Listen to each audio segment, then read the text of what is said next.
Groupe commerce feerefɛnw ka ca sugu la nka bɛɛ tɛ ɲuman ye mina ɲumanw sɔrɔ yɔrɔ ye groupe commerce ni karoko do o ɲuman caman ka bɔ Italie, Espagne ani Turquie.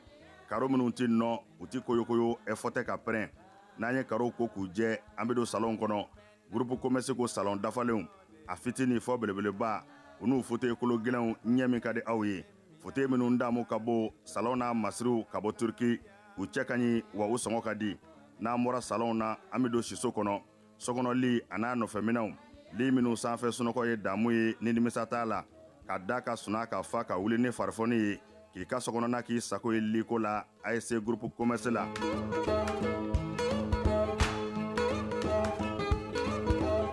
Baara ɲɛdɔn o ye yiriwa sira dɔ ye groupe commerce ko biro kɔnɔ minɛnw biro dafalen tabali armoire chaise fauteuil i b'i to minnu kɔnɔ k'i teriw ka taa ka segin k'a sɔrɔ i ma wuli salle de conférence n'o ye lajɛkɛyɔrɔw ye o tabalijanw a n'a chaise ɲumanw ninnu bɛɛ lajɛlen bɛ sɔrɔ yen ka fara nin bɛɛ kan sanitaire minɛnw ɲɛgɛn kɔnɔ minɛnw a dafalen saniya ani lafiya kɔnɔ n'an bɔra ye kuranminɛnw caman nanen don transfo fitini a n'a belebeleba groupe électrogène min ka di aw ye ani kuranminɛn siya bɛɛ.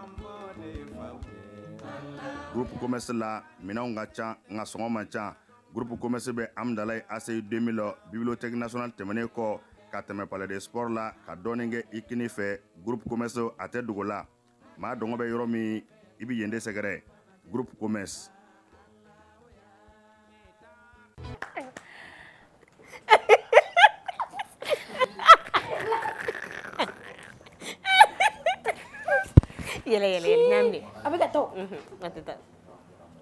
C'est comme ça Fanta elle monte les gens, les téléspectateurs. C'est comme ça Fanta elle monte les chaises. Fanta elle est la plus grande. Fanta outfit of the day. Ouais. Yes. Fanta outfit kebi. Ici y a Ronaldo. Désiré Adjo Fanta.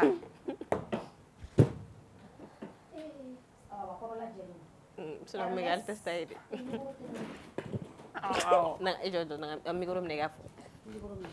Voilà, outfit of the day, Ernest tapette, Ernest. Avec, c'est une bonne voiture. C'est une bonne cheville quoi, Qu'on perle, ouais. Qu'on perle cheville. Avec sous-set, marque, avec montre cords, oui, avec chamara là d'abord c'est 50 €. Oh là là. Oui, ça c'est 10 €. Ça c'est montre là, ça c'est à 1500 €. D'accord. Ça c'est les petits détails, je ne veux pas compter 20 €, c'est pas. Bon, eh ben, c'est la marque, vous pouvez voir. Hein. Désiré, faut zoomer ça, c'est 250 €. C'est de la marque. Voilà, ça c'est LV. Voilà, papa n'a LV qui m'a donné ça, ça c'est à 2000 €. Voilà, donc ça c'est pendentif, c'est diamant là de argent. Donc ça c'est à 30 €. Bon, ça c'est à 70 €. Ça c'est de la marque aussi. Voilà, Pull and Bear. Donc ça, culotte là c'est pour mon mari. Voilà, il a payé ça à 80 €. Voilà. Ceinture. Oui, ceinture, ça c'est marque aussi. Ceinture, voici, bon ça c'est prix marque, c'est pas cher. Ça c'est à 20 €, 15 €. D'accord. Oui. Merci beaucoup, chérie. Le tout, vous pouvez calculer. Merci, Fana. Voilà, je pense que ça fait un montant de... Hein, j'ai pas calculé avec toi. Presque 4500 €, 5000 €. D'accord. Il gagne 5 millions. Bon. Ah bon, 5000 €? Ouais, non, ouais. 5 millions. Ah, ok. Ouais, bah bon. D'accord, Fana, okay. Merci. Ne m'adressez pas où l'anime une émission banane au boulot. Ah, ok. Ça va.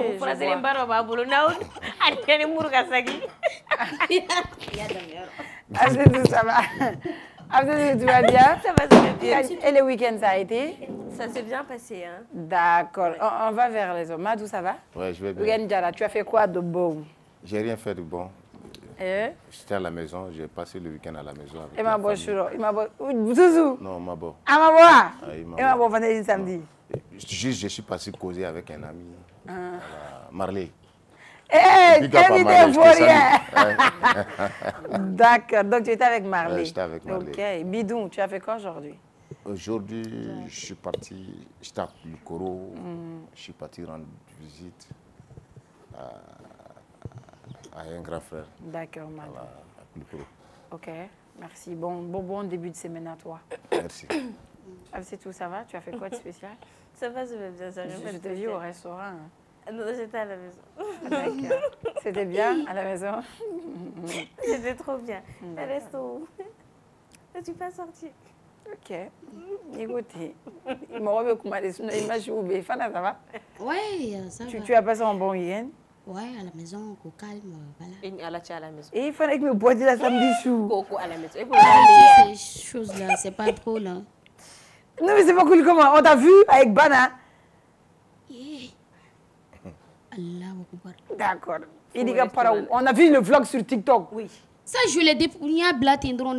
Oui, c'était bien. Il y a un moment blanc, c'était bien. C'était pas le samedi, c'était pas le week-end.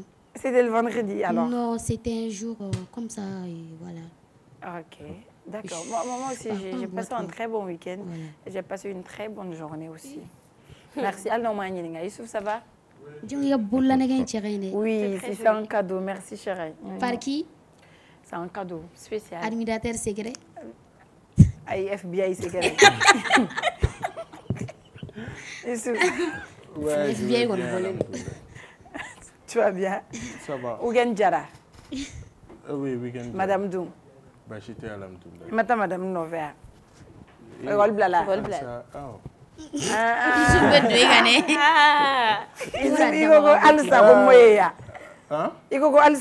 Ah, voilà. D'accord. Week-end là. Voilà, ni week-end qui est là. Donc bon. Et Anna sur le week-end mouvementé. Ouais, c'est vrai, c'était mouvementé. Il y a des gens qui, voilà. Moi quand même, j'ai fait le week-end à la maison. Comme d'habitude. Ouais, comme d'habitude, chérie. La mère nous manque. Ouais, elle nous manque beaucoup. Elle est où? Elle est en congé. Elle est en congé. Elle est en congé. Oui. Bon, chef, vous congé tout bon début de semaine à vous, mes cocos. Merci beaucoup. Mais même si on a don, on a wakati qu'on faut le do, erimna, ala ka reporter, ala pousser quoi. Sinon il y a Limania. Ne limaniara. Aïe, à Célimbarilo. Nega limania. J'ai remarqué. Tu as remarqué? Oui. Bon, pas du tout. Tout c'est de ma vie.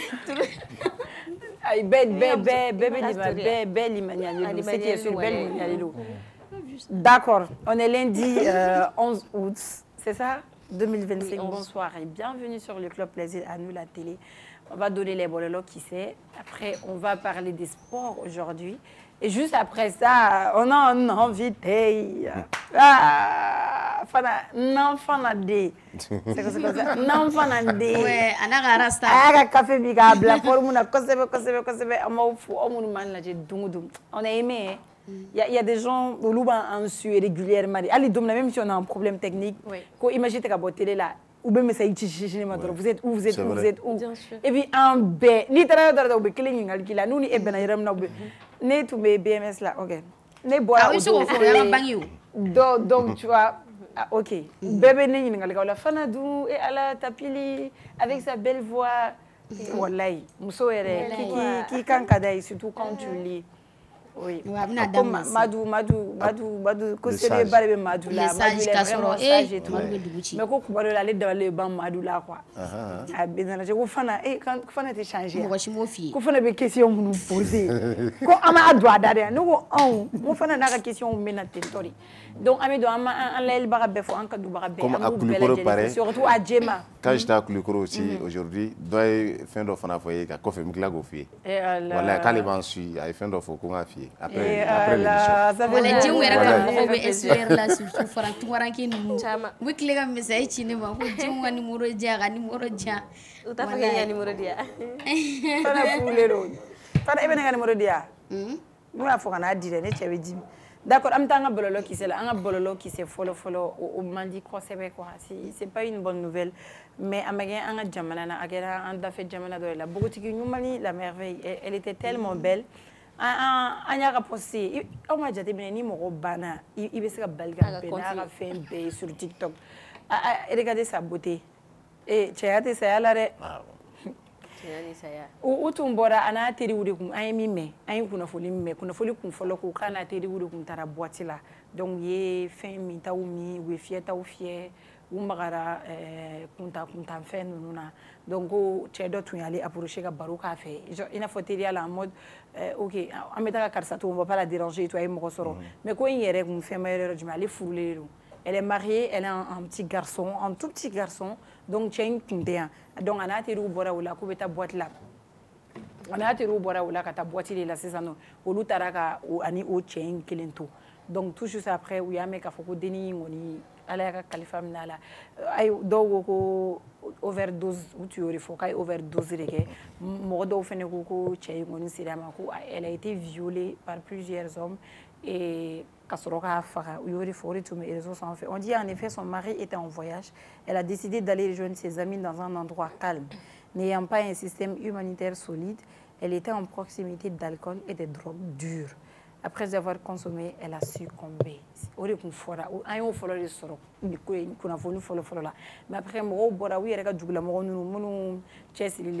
qui s'est dit, il m'a fait moi, Ashley, non.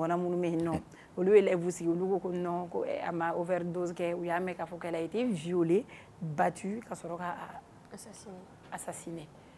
Et il faut que les bébés, il va donner de la petite il y a pour toi bébé faire une vidéo là. Parce que la vidéo là tout juste 1 heure avant le drame. Quand il était où, on parle de ça et entourage. Parce que ni entourage ni si entourage avec les bénévoles, avec les initiés surtout la situation dont tu es marié et tout, quand ici il est codola. Ni moi tu sais que tu es fini na fata teria là quoi. Et puis même un inconnu, il t'aime. Même un inconnu, tu peux pas laisser ton ami avec surtout il va de quoi étamina, elle a bu, elle a touché aux drogues donc du coup il va au to et tout dit. Moi ouais qu'elle fait gata. Vous voulez commenter? Mais ni entourage ça se fait? Mais entourage peut-être et au bébé boira non fait donc au lugan kain ni quoi. Ay uma boko ou lutu be ya elles sont parties ensemble c'est vrai. Voilà au bétera non fait donc lugan kain bisika keni neta histoire boni sans santé. Et tu ma mère. Ne ma mère. Donc mais utara ɲɔgɔn fɛ utara k'a to i b'a sɔrɔ kɔrɔlen u bɛ taa ka ɲɔgɔn to tan kɛ c'est possible ça arrive mais il n'est pas forcément k'u taara ka ani cɛ to ye non mais mɔgɔw yɛrɛ de k'u kɔlɔsi surtout sisan nɔ u ka dɔn k'a fɔ an mana kɛ cogo cogo ɲɛ t'a la émotion min bɛ ka na an bɛɛ la tantɔ ni ne bɛ Afrique an ni tubabuw ta tɛ kelen ye k'a fɔ i bɛ taa yɔrɔ dɔ la fo la an kun bɛ psychopathie ninnu ye télé de la mais sisan nɔ a transporter là kana an fana fɛ yen nɔ quoi donc mɔgɔw k'u kɔlɔsi kosɛbɛ mɔgɔ suguya bɛ ni mɔgɔ sugu bɛ sɔrɔ fan bɛɛ fɛ mais surtout n'a bɛ ɲɔgɔn fɛ i ye kuma dɔ fɔ o ye tiɲɛ ye n'a tɛ se ka tiɲɛ fɔ ɲɔgɔn ye nafa t'a teliya la o parce que tu sors avec ton ami a b'a dɔn e furulen don elle peut pas te dire non arrête ça c'est pas bien tu es marié et tout teri tɛ se k'o f'i ɲɛna u bɛ taa au contraire u b'a fɔ olu bolo sa an ka ɲumanya ye min ye mais an bɛ temps d'u ma u ka kuma. Ay karisa ye client kura sɔrɔ u yɛrɛ c'est le mot ka karisa ye mɔgɔ sɔrɔ peut-être olu ka temps d'u ma o de ye mɔgɔ ɲɛnamaya ye u ka milieu la comme on le dit Karl Marx l'a si bien dit c'est la conscience sociale qui détermine l'être social hadamaden i kɛrɛfɛla bɛ cogoya min na o de b'i yɛrɛ ko fɔ quoi voilà ni e don ne don an teriw tɛ taa k'an to mais olu ka environnement in bɛ tantɔ de ye donc peut-être ou aventurer kɔnɔ. Et puis non et puis yɔrɔ de don sinon. Walayi a b'a fɔ ko a cɛ karisa ye client sɔrɔ an t'a to u ka pɛɛ ta. Non, chez nous ici,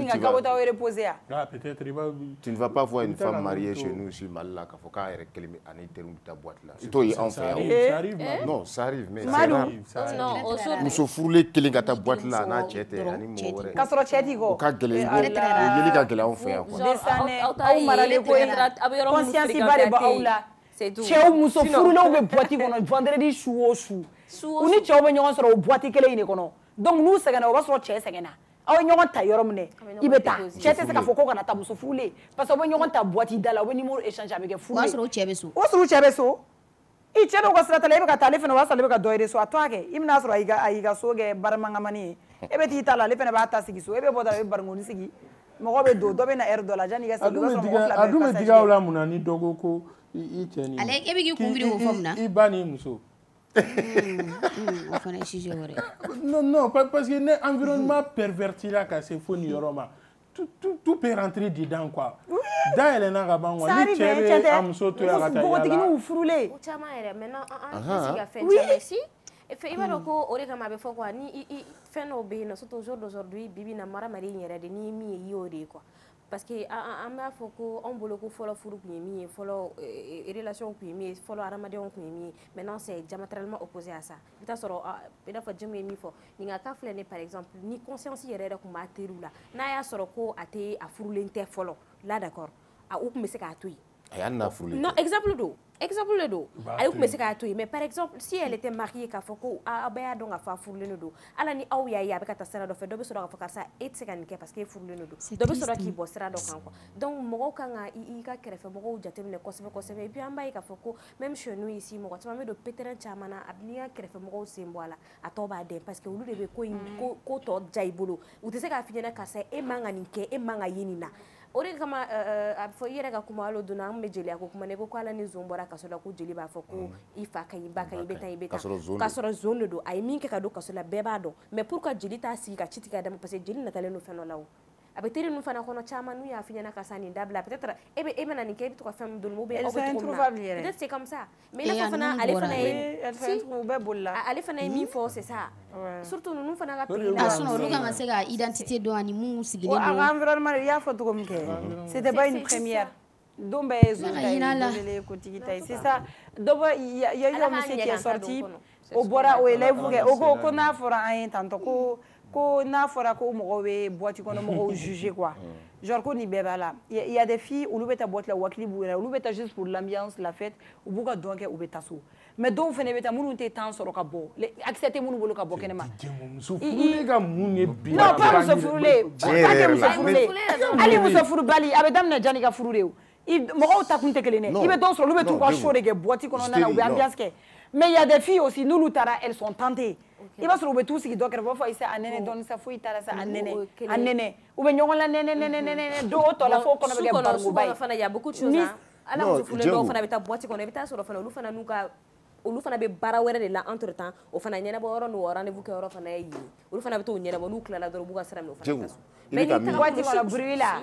i bɛ ka min fɔ muso npogotigi bɛ taa boîte la su yɛrɛ de ye su ye quoi ala ye su kɛ su ye mais yɔrɔ maki resto la da quoi boîte show jama boomer cɛ ka taa contrat signer boîte kɔnɔ ka taa contrat signer ne kɔni bɛ restaurant maki bar ninnu dɔw bɛ contrat signer ko parce que kuma diyara o tɛ dɛ mais boîte mankan se ka kɛ Djengo ni muso npogotigi min mana yanni npogotigi ka furu mɔgɔ ma deli ka boîte kɔnɔ dɔw tun bɛ taa an photo ni bila yanni npogotigi ka furu i bɛ taa boîte la mais n'i furula ka ban i tɛ taa boîte la bilen yanni ka furu i bɛ ka yɔrɔ o de ye normal ye i bɛ se ka taa tu peux partir au restaurant avec ton mari a bɛ se ka taa restaurant la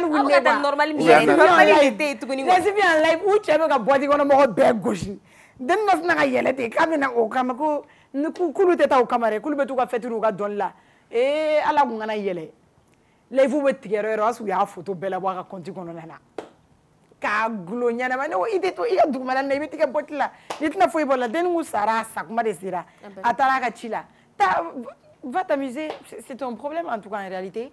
Mais moi, si je connais quelqu'un, si j'avais un frère par exemple, une fille, il veut boire à 23h00, quand ta boîte est 6h, tu rentres. Donc,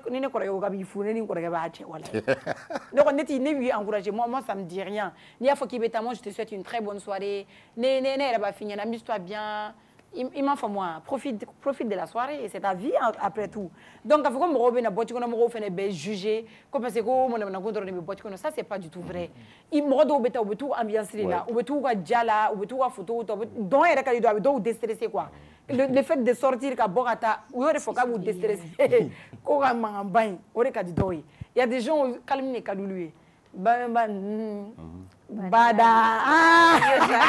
Ni ye bada dɔn ma hali sufɛ mais o don an bɛ taa sigi o ne ta kun ye maloforo ye a bɛ taa maloforo la b'a bɛɛ exagérer ala ka ɲini ala n'an bɔra o la an bɛ taa an ka bɔlɔlɔ kisɛ filanan un jeune américain secoue la toile il affirme haut et fort être le fils du roi de la pop Michael Jackson mais ce n'est pas tout le jeune homme revendique l'héritage de son père et souhaite être reconnu comme l'un des héritiers légitimes du patrimoine colossal laissé par Michael Jackson. Pas trop tôt. Mais il ressemble à Michael, c'est lui qui est là. Qui? Là. C'est le petit là qui est là. Vraiment ta chirurgie. Ici c'est Michael, ça c'est lui, ça c'est lui. Mais le problème est que Mariam fana kun tɛ Michael tɛ tan o. An b'a fɔ ko Michael fana y'a yɛrɛ falen dɛ. Mun b'a yira k'ale ma tɛmɛ o sira fana fɛ. Parce que Mariam kun tɛ tan Michael kun finen don. Michael sakɛ astafurlah Michael kun tɛ tan o. ala nuni fɛn ninnu. A fɔra ko Michael kun ye farafin ye a taara a yɛrɛ falen. Mun b'a yira k'ale yɛrɛ fana tɛ fɛ ka kɛ Lili Michael ye. A bɛ se ka kɛ dɛ. La ressemblance est là hein. O bɔlen tɛ dɛ nin tɛ Michael yɛrɛ yɛrɛ ye i bɛ Michael min dɔn il n'est pas comme ça Michael taara a yɛrɛ falen. A taara a yɛrɛ falen de a ka na n'o photo ye n'a nana n'o photo ye ka na n'a yɛrɛ yɛrɛ ye a bɛ sɔrɔ k'a fɔ. A falen a jeune falen na kɛ aw bɛ mun dɔn a la. I b'a sɔrɔ a kelen ka yɛrɛ falen a jeune falen na. Jeune foyi ma falen na. Aw donc mais a bɛ se ka kɛ on sait jamais. Non mais nous en tant que Maliens parce que ne ye nin fɛn o fɛn moi ne b'a bila ka na an ka contexte kɔnɔ parce que surtout Maliens de bɛ k'an lamɛn. Oui mais hadamaden i ka diɲɛlatigɛ kɔnɔ i jija i bɛ fɛn min to i kɔ o ka kɛ ɲuman ye. O la ni fɛn o fɛn fɔra i kɔfɛ mɔgɔ bɛɛ fɛrɛ latigɛlen don i kɔfɛ. N'i y'a ye a kuma bɛ ka bɔ peut-être i b'a sɔrɔ a jogo dɔɔni tun bɛ fa in na. Voilà donc bɛɛ fɛrɛ latigɛlen don i kɔ. Donc n'an bɛ fatu don min na an k'an jija wa an ka denw n'a ɲuman ye don minnu na ni mɔgɔ wɛrɛ nana an kɔfɛ k'a fɔ k'a bɛna kuma fɔ mɔgɔw b'a fɔ karisa n'a ka ko bɛɛ a tɛ sɔn nin ma bon o de tun y'an danbe ye a bɛ sɔn fɛn caman ma mais nin kelen nin t'a jogo ye donc ne bɛ segin n'an ka contexte la parce que ni ne ma ni nafaba bɛ ne kan. D'accord. Ah mais bon là, on va écouter nos rappeurs. Un rappeur où il est sorti que ce week-end a été vraiment mouvementé, surtout le samedi. Un rappeur où il est sorti qu'il y a Bézi Pereira à Bla. On a vu ça. Oui. Tout juste après, Gaspi a été le premier, oui. Quand même, donc on est d'autres dates. Donc on a chauffé la couche et King Keji fait une bourre. Oh mais correct. Oh la mo doy do datu. Qui a cherché wara? Mo de wara ma maman aussi ma c'est maman. Sera ma voilà. Ne be ko re nyini. Sisan o tigi ne be ko kɛrɛn la personne en fait. Mo aussi ma c'est Mamadou. Mamadou wulila dɔrɔn ka garangini kɔrɔ bɛɛ bɔ. Se ka kɛrɛ c'est un son bɛɛ lamɛn. A bɛ se ka dɔ tɛmɛ dɔrɔn fɛnɛ gosi la. Mamadou la sa Mamadou parce que ni na muna. Mamadou ma denmisɛnninw to ye. A ye denmisɛnninw neni ka américain neni ko américain jeli ko ye strip wa ale de a fɔ ye a ma mɔgɔ si to ye Mamadou de a Samifɛn sera ma a ye kɔrɔkɛw fana ma Samifɛn de sera ma a sɔrɔ Mamadou ka wuli ten k'a yɛrɛ bila Mamadou Samifɛn ye ko Mamadou Mari ko classe kɔnɔ ne m'a fɔ dɛ Samifɛn a fɔ ta vidéo lɛ mɔgɔ si ma se k'a balila ka bɔ dɔrɔn soit Mamadou bɔra k'a yira k'a fɔ ko kɔrɔ ye ayi ale nana siranin dɔ de fɛ dɔrɔn k'a yira dɔrɔn nin y'a ma don wa ka ouverture kɛ dɔrɔn ka tɛmɛ Yagu Bijini ya deuxième juge la ne b'a dɔn ko Mamadou bɛ mais atelier la de didenw Gaspi bon ne bɛ se k'a fɔ moi je suis de la même génération que Gaspi an classe fɛn a bɛ komi a bɛ fɔ ko n'a ɲagamina k'a ka segin ka taa source la quoi classe source ye Gaspi ye Mali la quoi ne bolo a ka nin ye dɔrɔn k'a yira k'a fɔ an k'a tɔ ɲaga nin ne bɛ geni on a vraiment aimé an bɛ taa nin classe in wulibaga enfin big up à eux Yang BG Yagu u nana e ma y'a fɔ ko sukɔrɔ wulilen Gaspi y'a fɔ ko k'u t'a dɔn ko sukɔrɔ wulilen man ɲa genre n'u bolo k'u ye su de olu wulilen togo togo olu ka farin de quoi an b'u fo parce que a nana bɛɛ bɛ k'i profiter k'i ka son bɔ Yamala qui s'est pas arrêté au clash a ye son dumanba dɔ bɔ pour nous Béziwane fɛnɛ ka sortie c'était vraiment Béziwane Bézi c'est un rappeur complet c'est un rappeur qui a tout en fait en vrai avec ce style bɛɛ la Ni bezi sɔrɔ dosɔngɔni na i b'a fɔ ko nin tɛ bezi. Keji fana ka sorti. N'i y'a sɔrɔ dɔwɛrɛ la i b'a fɔ ko nin tɛ. E bezi ye bɛɛ ta a tɔgɔ ma a ko Oji tɛ. Ale bɛ bɛɛ ta i tɔgɔ la o. A tila ka fɔ forobila gɛngini mɔgɔw aw fila la kelen. Olu yɛrɛ kan ka dɔ bila sini Bifenix. Ou est-ce une année? Et je pense que on a Oji aussi. Oji est dans le programme pour mercredi, jeudi, je pense. U bɛ fɛ ka yira denmisɛnninw na. Oji ko wa k'ale ye numéro 1 parce que e yɛrɛ fɛ i b'a dɔn ko nin ko in na an bɔra denmisɛnnin ko kɔnɔ bi o de don fɛn dɔ de don kɔrɔkɛw bɛ fɛ ka yira denmisɛnninw na de u bɛ yen quoi u bɛ yen masa parce que fɛn fɛn y'i ka son bila ni heure la a bɛɛ ye en moins d'une minute bɛɛ ye 10 000 vues atteint même Lévizi il vient de sortir a ye son duman ba dɔ bɔ sisan a y'a parti bila en 5 minutes il avait 13 000 vues déjà. Donc bɛɛ bɛ ka bɛɛ kɔnɔ tout le monde peut profiter de ça k'a bila Keji fɛnɛ ta bɛ ka boli Keji c'était vraiment waouh an kɔni nin de ka d'an ye on va faire les points info directement c'est tout an bɛ taa halisa Ala ka tasuma ɲaga ala pɛru bien ça Orobo Papito fɛnɛ donna Papito non a kɛla so c'est dans la foulée pick up on va faire les points info fana i nana tu b'a fɔ quoi. D'accord. Ahmed Wanga Point Info Konala a jateminɛ an bɛ taa fɔ Korokaw fɛ yen waati in na ko nouvelle vague de réfugiés burkinabés signalée à Koro. De nombreux réfugiés burkinabés affluent vers la ville de Koro depuis mercredi dernier, 6 août. Plus de 150 ménages sont à ce jour enregistrés par les autorités locales. Au nombre de plus de 600 personnes, ces réfugiés sont sans abri pour le moment, sont installés sous les grands arbres et hangars. La Chambre de commerce aussi a répondu à l'appel des autorités locales en apportant ce matin des vivres d'une valeur de plus de 6 millions de francs CFA. Donc, Korokaw koni fena jateminɛ k'a fɔ ko réfugiés burkinabés k'olu kɔni caman nanen de olu fɛ nin waati in na mais a kɔni jateminɛna fana k'a fɔ ko sɔgɔmaden na ko chambre de commerce mɔgɔw fana kɔni olu sera k'u ka dɛmɛ kɛ n'o o taara bɛn 6 millions wɔɔrɔ bɔɲanko ma k'o ci walasa ka se ka maa ninnu dɛmɛ. An bɛ dugawu kɛ Ala ka jisuma kɛ a fura ni an bɔr'o la an bɛ taa Yanfolilakaw fɛ yen nɔ. Une fille meurt foudroyée à Yanfolila. Une femme et sa fille de 14 ans de retour du champ ont été foudroyés ce dimanche 10 août 2025 à Bounouko, une localité située à 12 km de Yanfolila sur la route de Bougouni. Selon les sources locales, la petite fille est morte sur le champ et sa mère est en réanimation au CCRF de Yanfolila. Les mêmes sources rapportent qu'une tasse inox que la mère transportait sur la tête serait la cause du drame.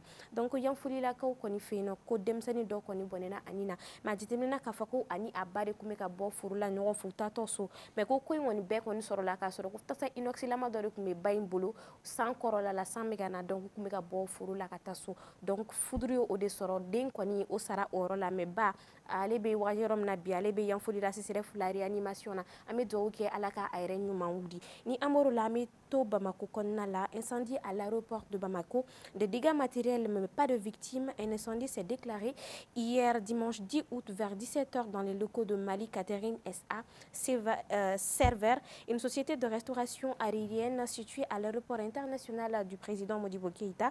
Grâce à l'intervention rapide des pompiers de la SECNA et des unités de communes 5 et 6 de Bamako, le feu a été maîtrisé en 2 heures. Bien que l'incendie ait causé d'importants dégâts matériels, aucune perte en vie humaine ni aucune blessée ne sont à déplorer. Dans un communiqué, le ministère des Transports et des Infrastructures a annoncé l'ouverture d'une enquête pour déterminer les causes de cet incident. Donc, à compte de l'aéroport international Modibo Keïta, ko kunu ko tasuma ko ni willa parti dɔ la a kɔni an b'a fɔ ko alhamdulillah parce que mɔgɔ ma bɔnɛ a ni na mais quand même tiɲɛni kɔni kɛra mais a fana kɔni jateminɛ k'a fɔ ko ministère des Transports et des Infrastructures olu ye communiqué min kɔnɔna na u y'a jateminɛ k'a fɔ k'u kɔni bɛna enquête dɔ dayɛlɛ enquête min bɛna se k'a to u b'a dɔn kun min y'a to tasuma wulila yɔrɔ kofɔlen in na ni an bɔr'o la an bɛ to an ka faba yɛrɛ kɔnɔna la yan nɔ a jateminɛ k'a fɔ ko des rumeurs de déstabilisation agitent Bamako. Des rumeurs de tentatives de déstabilisation des institutions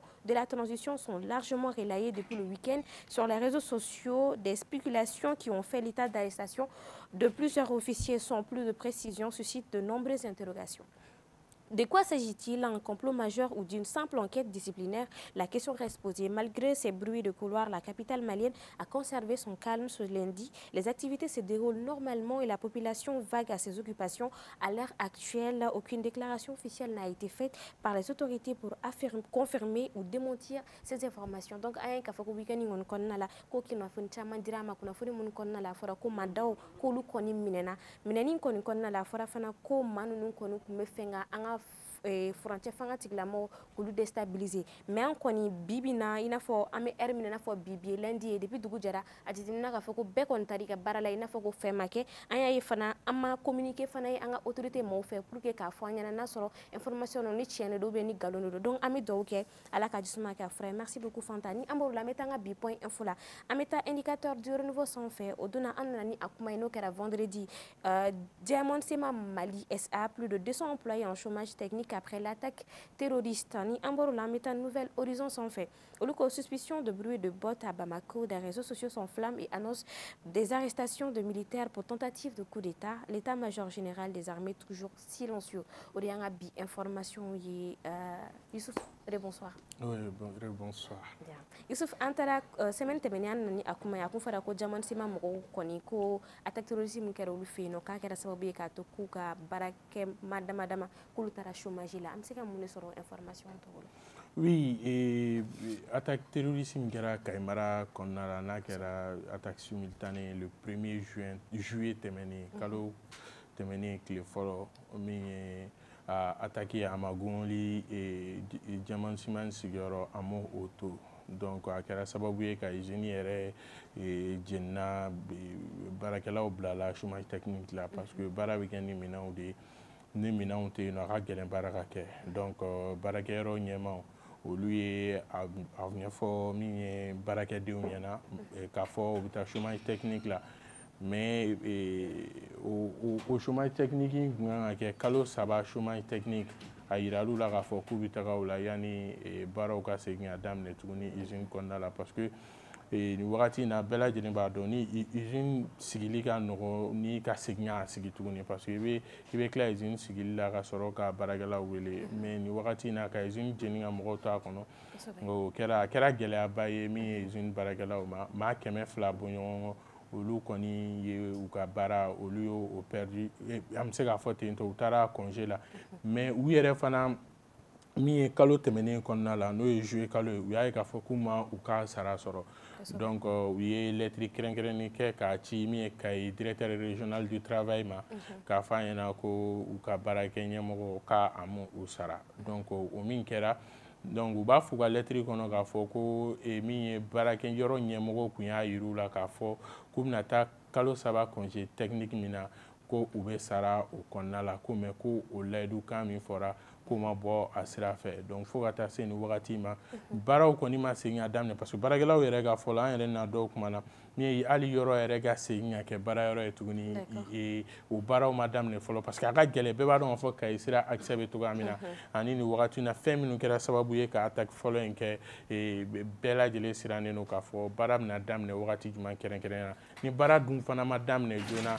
yali ni ciment usine a baarakɛlaw bɛna se k'u ka sara sɔrɔ bilen wa walima nin y'u talen min ye baara bila kudayi de la k'a fɔ u tɛ baara sɔrɔ bilen wa bɛɛ b'a dɔn maa 200 n'olu ka baara tiɲɛna o ye ko gɛlɛnba ye c'est pourquoi kunnafonidilaw journaliste y'u hakili to a yɔrɔ la k'a fɔ attention mɔgɔ dɔw filɛ minnu ka baara tiɲɛna ka sababuya kɛ insécurité ye o bɛɛ de b'a to tuguni an b'a fɔ tant que insécurité bɛ jamana kɔnɔna la mɔgɔ si de kana fɔ ko wala ko bon k'a tɛ intéressé walima nin wagati in na ni i bɛ dɔw yɛrɛ ɲininka dɔw yɛrɛ b'a kɛ yɛlɛko ye k'a fɔ i b'u ɲininka k'e hakilina ye mun ye attaque terroriste ninnu kan u b'a kɛ yɛlɛko ye mais à vrai dire i mana kɛ diɲɛ baara o baara la i k'a dɔn k'a fɔ ko ni sécurité tɛ jamana kɔnɔna la i ko o baara i tɛ se k'a kɛ lafiya kɔnɔna la donc o minnu bɛ yen nɔ Diamond Sema mɔgɔw ka baarakɛlaw o de ma taa k'u dan D'accord. Ameta Nouvelle Horizon quand il n'a pas un bras. Mais yanni nga bo am yoro la monsieur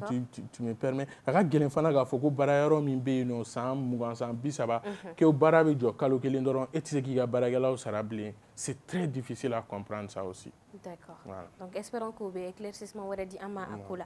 Maintenant Ameta Nouvelle Horizon quand pour suspicion de bruit de bottes à Bamako, les réseaux sociaux s'enflamment et annoncent des arrestations de militaires pour tentative de coup d'état. L'état-major le général d'armée Assimi Goïta toujours silencieux.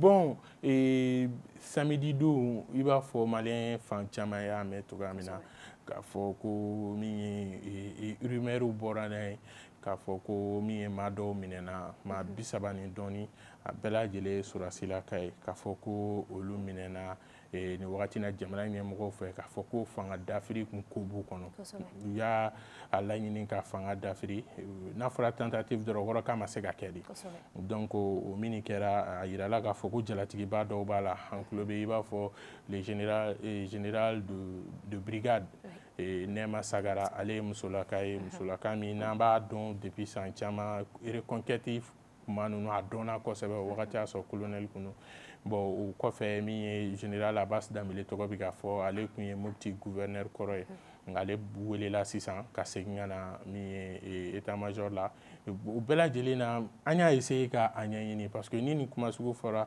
min ye kunnafonidilaw bɛ taa ka taa ɲɛɲini an ye jateminɛ fɔlɔ min kɛ o de ka fɔ i b'a fɔ i y'a fɔ cogoya min na i ka point info la tout est calme hali an ɲɛ tɛ mesure extraordinaire wɛrɛ la k'a fɔ k'u bɛ k'o kɛ hali Kati yɛrɛ parce que an donna Kati ka bɔ yɔrɔ tɛ yen k'a fɔ ko blocage sugu dɔ bɛ yen nɔ k'a fɔ ko mɔgɔw bɛ contrôler u dontɔ n'u bɔtɔ an m'o o fɛn ye n'i ye dugu yɛrɛ fana kɔnɔna la fana les gens vaguent tranquillement à leurs occupations et Mali yɛrɛ an bɛ se k'a fɔ jamana nima yɔrɔ ye yɔrɔ min ye n'o ye cité administrative ye fo ka taa se nin wagati ma an ma dispositif kura ye min b'a jira k'a fɔ ko jamana yɛrɛ bɛ état d'alerte la mais de toutes les façons nin sugu ma ɲi jamana kɔnɔ ni nin fɛn sugu kɛra jamana ɲɛmɔgɔw kan ka bɔ u ka jamanadenw rassurer parce que o de don ni fɛn o fɛn kɛra hali du kɔnɔ ni fɛn kɛra du kɔnɔ ni dudenw ɲɛ bɛ dutigi la o ɲɛma a b'u la rassurer a b'u hakili lasigi donc jamana ɲɛmɔgɔw kan ka bɔ u k'a fɔ jamanadenw ye fɔlɔ yeli kuma min bɛ ka fɔ ni tiɲɛ tɛ ça concerne directement l'état o la l'état-major a bɛ armée de concerné armée ka bɔ ka communiqué kɛ k'a fɔ ko nin de bɛ yen nɔ nin de bɛ yen parce que an y'a ye tentative de coup d'état dɔ tun kɛra en 2022 ni n ka jatew ka yen nɔ min ye le chef d'état-major général des armées général de division Umaru Jara ale tun bɔra télé la k'a ɲɛfɔ mɔgɔw ye a kɛra tan a kɛra tan a kɛra tan n'o fana sera ka kɛ n'a sɔrɔ tiɲɛ yɛrɛ fana tɛ u ka jamanadenw rassurer k'a fɔ ko tiɲɛ tɛ an kɔni an y'a essayer ka maa caman ɲini état-major yɛrɛ la ka se ka kuma tiɲɛ dɔn i mana mɔgɔ ma ɲininka a bɛɛ b'a fɔ k'i k'i jɔ ko l'état-major va communiquer et peut-être à travers la DIRPA ou bien à travers l'ORTM on attend encore kunnafoni kɔni minɔgɔ b'an na halisa an bɛ fɛ k'a dɔn réellement k'a daminɛ semaine tɛmɛnen daminɛ na ka na s'a laban ma parce que o bɛɛ kɔnɔna la bruit tun bɛ ka mɛn mun de kɛra réellement Mali kɔnɔna la an ɲɛ b'a la da dɔw bɛ k'a fɔ minnu yamaruyalen tɛ k'a fɔ tiɲɛ yɛrɛ yɛrɛ la hali transition yɛrɛ soutien dɔw b'a la minnu bɛ k'a fɔ ko tiɲɛ yɛrɛ la ko dɔ tun essayera ka kɛ min balila min ye jamana ɲɛmɔgɔw fɛ leçon min b'a la dɔrɔn o de ye k'a fɔ maa minnu bɛ kule kuma dɔw la ko an ka taa élection na an ka taa élection na a bɛ jo dɔɔni do olu ma quoi munna kuma o kuma ni fanga bɛ ka mɛn vide kɔnɔ a bɛ mɔgɔw bɛ ŋaɲaki ka kɛ fanga kan donc fanga marabagaw de b'a dɔw la comment communiquer surtout avec sa population jamanadenw hakili bɛ sigi cogo di parce que n'a fɔra kuma o kuma ko marifatigiw yɛrɛ dama bɛ ɲɔgɔn na marifa t'an minnu bolo an bɛ jɔrɔ donc o jɔrɔ in pour que k'o wuli ka bɔ yen nɔ il faut que jamana ɲɛmɔgɔw k'an rassurer hali n'a y'a sɔrɔ assurance fitinin dira o ye mun ye bi sɔgɔmada in na an ye président ye i b'a fɔ laadala ko la kalo o kalo tɛnɛn fɔlɔ a bɛ montée de couleur kɛ Kuluba bi an y'a ye président taara ka montée de couleur kɛ et selon nos informations aussi a continuera k'a ka baara kɛ normalement mais nin bɛɛ kɔfɛ mun de bɛ yen il faut que l'état-major général des armées il faut que ale ka se ka kuma ka se ka mɔgɔw rassurer ka mɔgɔw k'a dɔn mun bɛ yen nɔ. Exactement. Merci beaucoup Youssou. Merci. Désirez enfin un tour de promesse.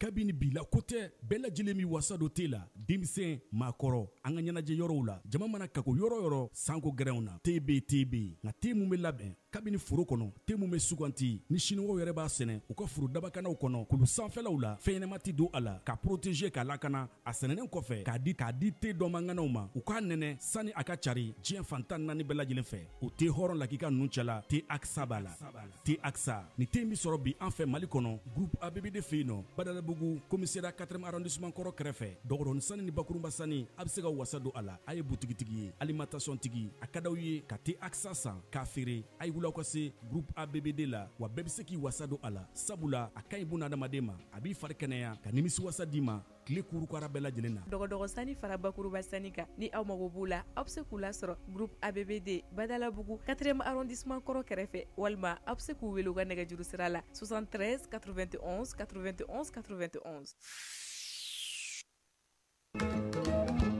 Malien ben na komi ka ambo de fauye Grupo Commerce feerefɛnw ka ca sugu la nka bɛɛ tɛ ɲuman ye mina ɲumanw sɔrɔ yɔrɔ ye Grupo Commerce ni karoko don o ɲuman caman ka bɔ Italie, Espagne ani Turki karo minnu ti nɔ u ti koyokoyo fɔ tɛ ka pɛrɛn n'an ye karo ko k'u jɛ an bɛ don salon kɔnɔ Grupo Commerce ko salon dafalenw a fitini fɔ belebeleba u n'u fauteuil kolo gɛlɛnw ɲɛ min ka di aw ye fauteuil minnu damu ka bɔ salon n'a masiriw ka bɔ Turki u cɛ ka ɲi wa u sɔngɔ ka di n'an bɔra salon na an bɛ don siso kɔnɔ sokɔnɔli a n'a nɔfɛminɛw li minnu sanfɛ sunɔgɔ ye damu ye ni nimisa t'a la ka da ka suna ka fa ka wuli ni farifoni ye k'i ka sokɔnɔna k'i sago ye liko la a ye se Grupo Commerce la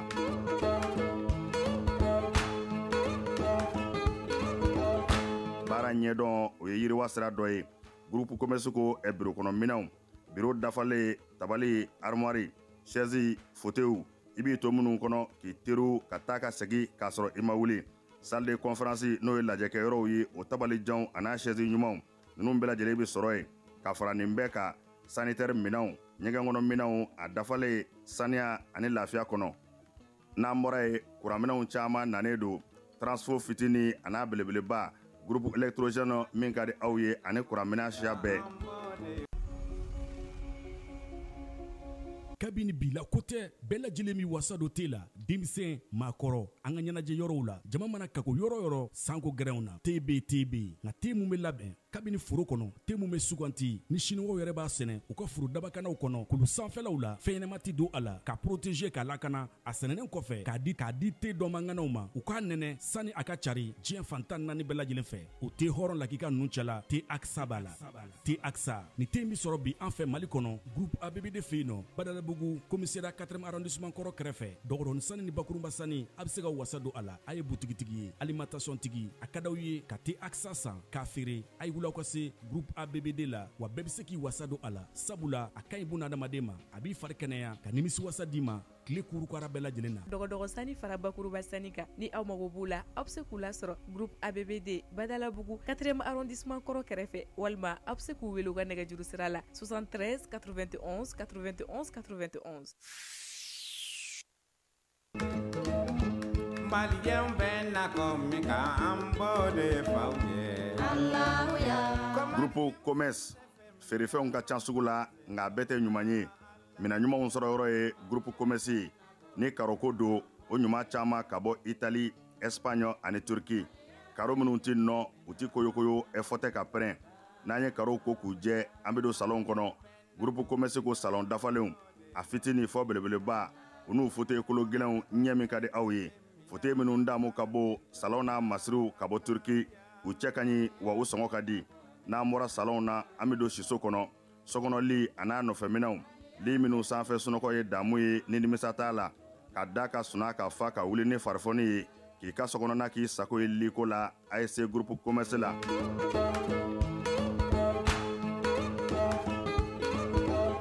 baara ɲɛdɔn o ye yiriwa sira dɔ ye Grupo Commerce ko biro kɔnɔ minɛnw biro dafalen tabali armoire chaise fauteuil i b'i to minnu kɔnɔ k'i teriw ka taa ka segi k'a sɔrɔ i ma wuli salle de conférence n'o ye lajɛkɛyɔrɔw ye o tabalijanw a n'a chaise ɲumanw ninnu bɛɛ lajɛlen bɛ sɔrɔ yen ka fara nin bɛɛ kan sanitaire minɛnw ɲɛgɛn kɔnɔ minɛnw a dafalen saniya ani lafiya kɔnɔ n'an bɔra ye kuranminɛnw caman nanen don transfo fitini a n'a belebeleba groupe électrogène min ka di aw ye ani kuranminɛn siya bɛɛ groupe commerce la minɛnw ka ca nka sɔngɔ man ca groupe commerce bɛ amdalayi ACI 2000 bibliothèque nationale tɛmɛnen kɔ ka tɛmɛ palais de sport la ka dɔɔnin kɛ i kini fɛ groupe commerce a tɛ dogo la maa dɔngɔ bɛ yɔrɔ min i bi yen de sɛgɛrɛ groupe commerce.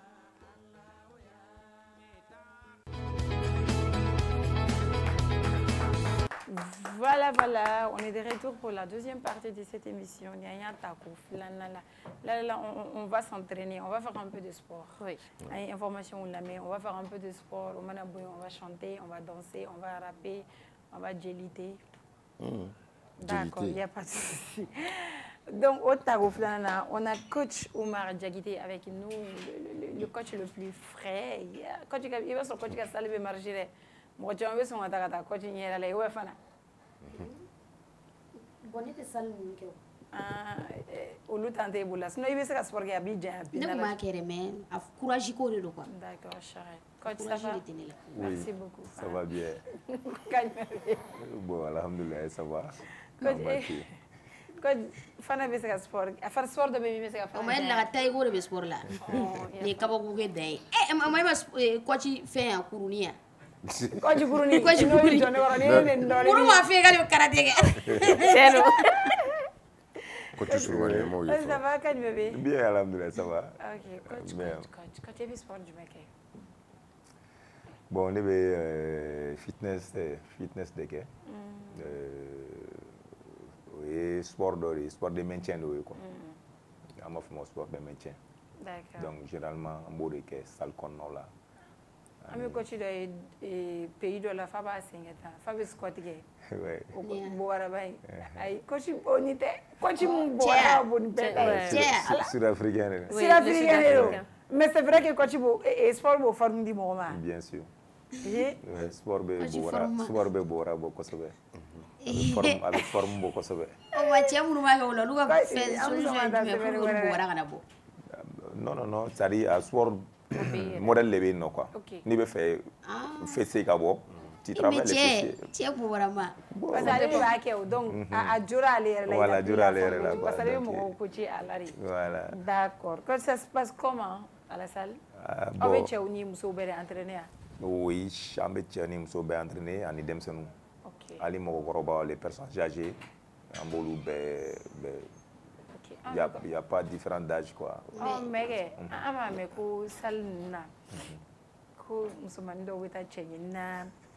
Cɛ u fɛnɛ bɛ taa muso ɲini la yen nɔ comme mɔgɔ ni mɔgɔ couple bɛ yen quoi couple baden de bɛ yen nɔ kuma dɔ la coach yɛrɛ coach m'a faamu wa est-ce que o ye tiɲɛ bon salle kɔnɔna fɛnɛ c'est un lieu de rencontre aussi jama kɔni cɛ ni muso bɛ ɲɔgɔn sɔrɔ yɔrɔ o yɔrɔ fɛn sugu bɛɛ bɛ se ka k'a kɔnɔna la yen quoi mais bɛɛ n'i ka objectif de fɛnɛ don quoi i y'a faamu dɔw bɛ taa sport kama sport ka d'u ye dɔw bɛ taa parce que ils sont maladifs mangɛnɛ a fɔra k'u ka sport kɛ u bɛna sport kɛ dɔw fana bɛ taa pour rencontrer des personnes ça dépend coach aw b'olu détecter cogo pour que par exemple an t'u dɔn mais c'est acceptable avec elle aw b'o sɔn o tɛ ya ayi i n'a fɔ sisan pour que k'o cas ninnu éviter i bɛ taa sɔrɔ mɔgɔ dɔw bɛ yen cɛ dɔw bɛ yen ou muso dɔw bɛ yen a ka d'u cɛ ka taa sport la mais u bɛ keleya o dɔn o fana bɛ se ka jouer par exemple n'o taara contribuer o fana ye plus de aw ma mais le fait que olu dɔw fana bɛ bɔ jama la quoi aw bɛ jumɛn de kɛ pour que ou bien aw tɛ se k'o éviter yɛrɛ o cas ninnu solution t'o la o cas ninnu bon n'i y'a mɛn i b'a éviter wala i b'o a kalama de quoi parce que coach kɔni dan ye dɔrɔn k'i occuper clients na est ce que y'a faamu bon ani min nana k'i ka problème personnel fana fɔ coach ɲɛna coach bɛ se k'i bilasira olu la mais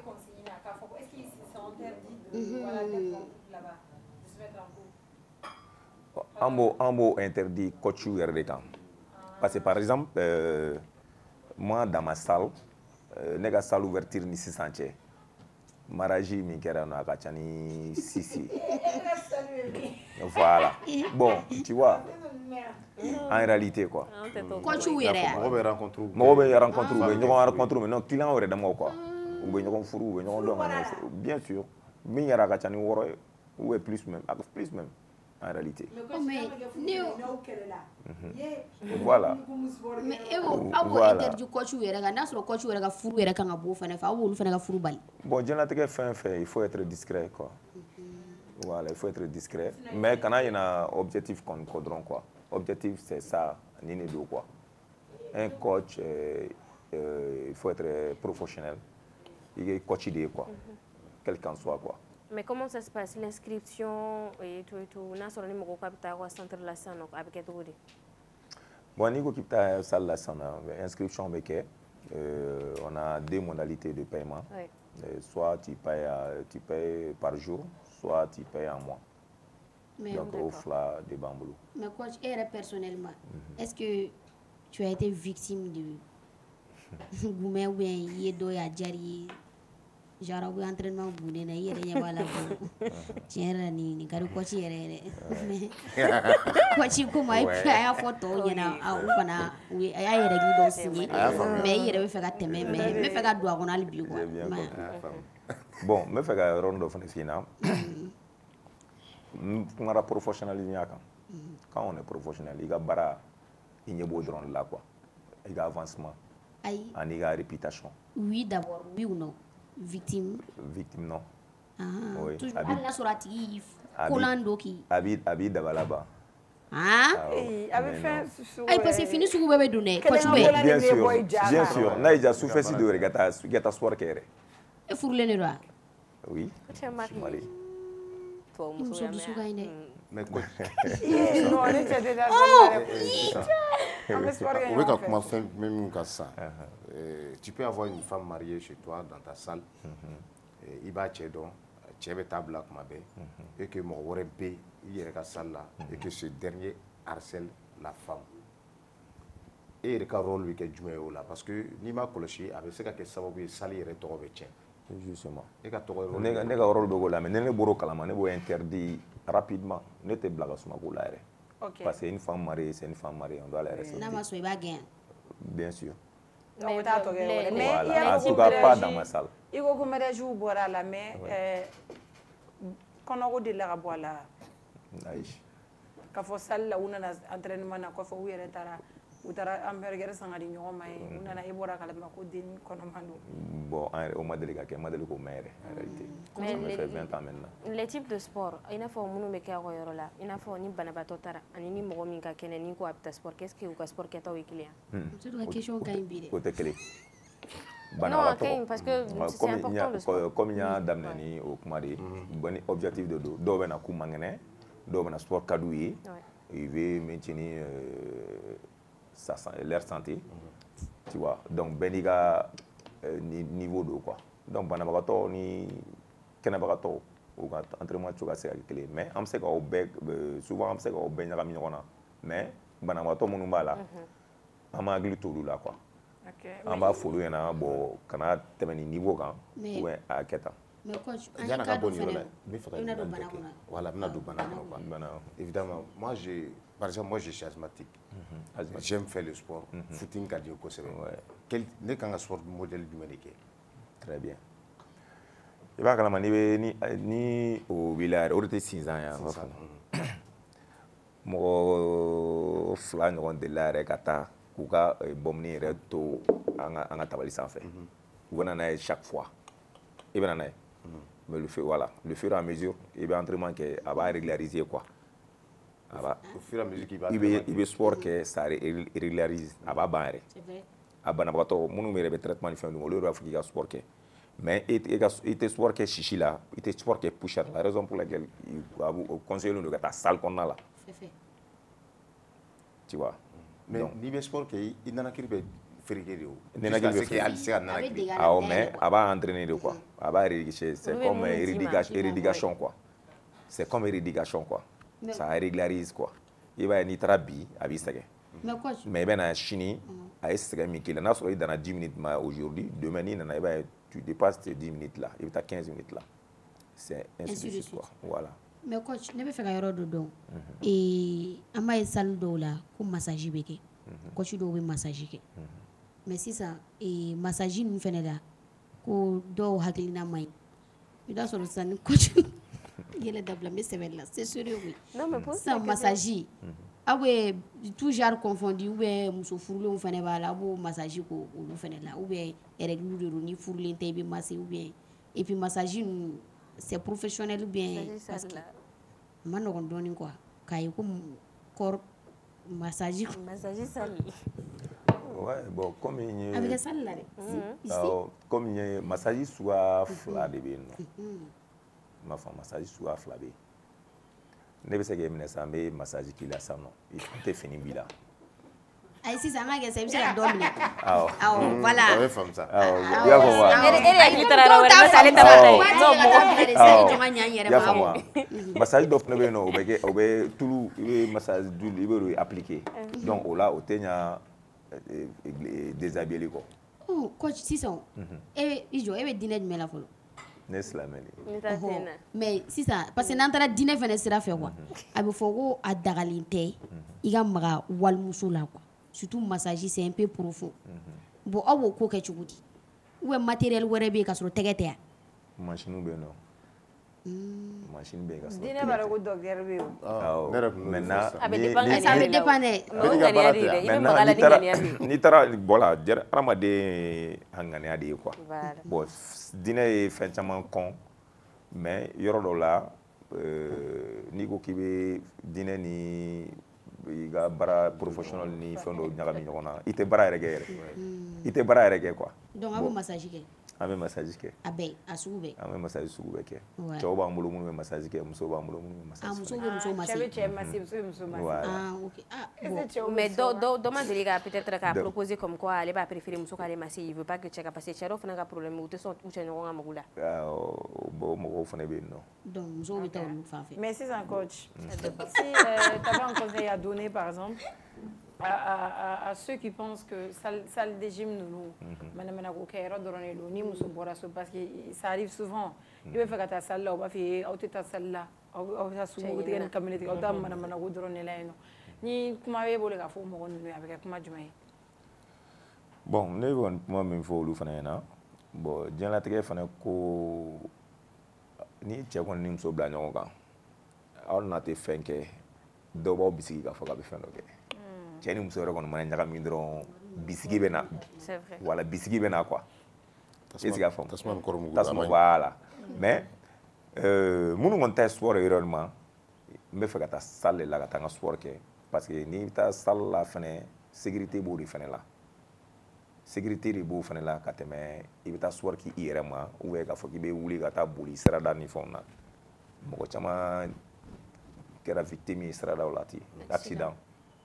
Est-ce qu'il y a femme maintenant ani mɔgɔ caman kɛra victime ye fɛnɛ parce que u b'a fɔ ko sport n bɛ fɛ ka sport kɛ dɔrɔn u bɛ wuli dɔrɔn ka tugu kun fɛ u ka sport bɛ da o don ma parce que sport cogoya de fɛnɛ bɛ yen nɔ quoi maintenant salle de gym généralement c'est bien professionnalisé structuré voilà donc i kan ka entraînement kɛ cogo min na olu bɛ d'i ma o bɛ entraînement yɛrɛ fɛnɛ diya i ye.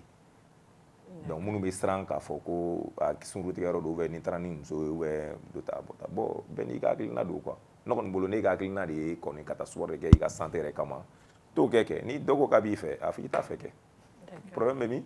Et je pense que ça dépend de l'éducation de tout de chacun voilà. cɛ karisa ka numéro da non c'est bon ne furulen don a banna. Quand tu es coaching depuis combien de temps maintenant? Ça me fait presque 20 ans maintenant. Ah bon? Oui. Et vous vivez de ce métier?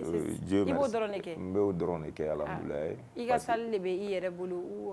Il y a salle de BI Rebolo. D'accord. Le nom de la salle? Jakité Sport. Jakité Sport. Oui. Ok. Un numéro me fait par exemple Kata Sport. Kata Sport qui est 62 60 83 deux fois. 83 deux fois. Golf. Voilà. D'accord. Lieu Mayambougou, au Vereda, et puis Kalabankroa, Jakarta Train, en face du Jakarta Train. L'inscription? L'inscription c'est 10 000, le mois c'est 15 000. La première inscription c'est 25 000 quoi.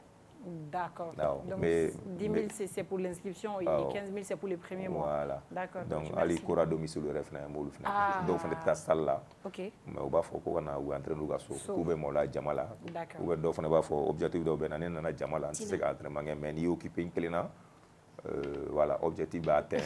Donc, pour la domicile, pour la domicile, ça dépend. Donc, ni Yorodien, ni voilà, on peut discuter quoi. Ça dépend aussi de la personne. La personne aussi quoi. Ok, coach, Iga, comment bon, vraiment, j'invite à tout le monde de faire du sport. Parce que le sport, c'est la santé. Bon, la santé, c'est avant tout. C'est primordial. Et puis, mon sera sport qui est fait, parce que c'est ça. Ou on a ça, sport bi c'est mais il veut que la fiadi.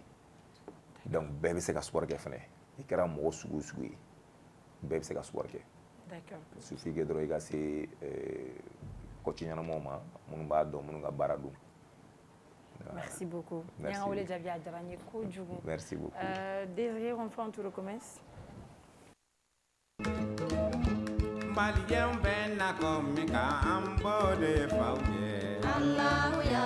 Groupe commerce feerefɛnw ka ca sugu la nka bɛɛ tɛ ɲuman ye mina ɲumanw sɔrɔ yɔrɔ ye groupe commerce ni karoko don o ɲuman caman ka bɔ Italie, Espagne ani Turquie. Karo minnu ti nɔ u ti koyokoyo fɔ tɛ ka pɛrɛn. N'an ye karo ko k'u jɛ an bɛ don salon kɔnɔ groupe commerce ko salon dafalenw a fitini fɔ belebeleba u n'u fauteuil kolo gɛlɛnw ɲɛ min ka di aw ye fauteuil minnu damu ka bɔ salon n'a masiriw ka bɔ Turquie u cɛ ka ɲi wa u sɔngɔ ka di n'an bɔra salon na an bɛ don siso kɔnɔ sokɔnɔli a n'a nɔfɛminɛw li minnu sanfɛ sunɔgɔ ye damu ye ni nimisa t'a la ka da ka suna ka fa ka wuli ni farifoni ye k'i ka sokɔnɔna k'i sago ye liko la ASC groupe commerce la.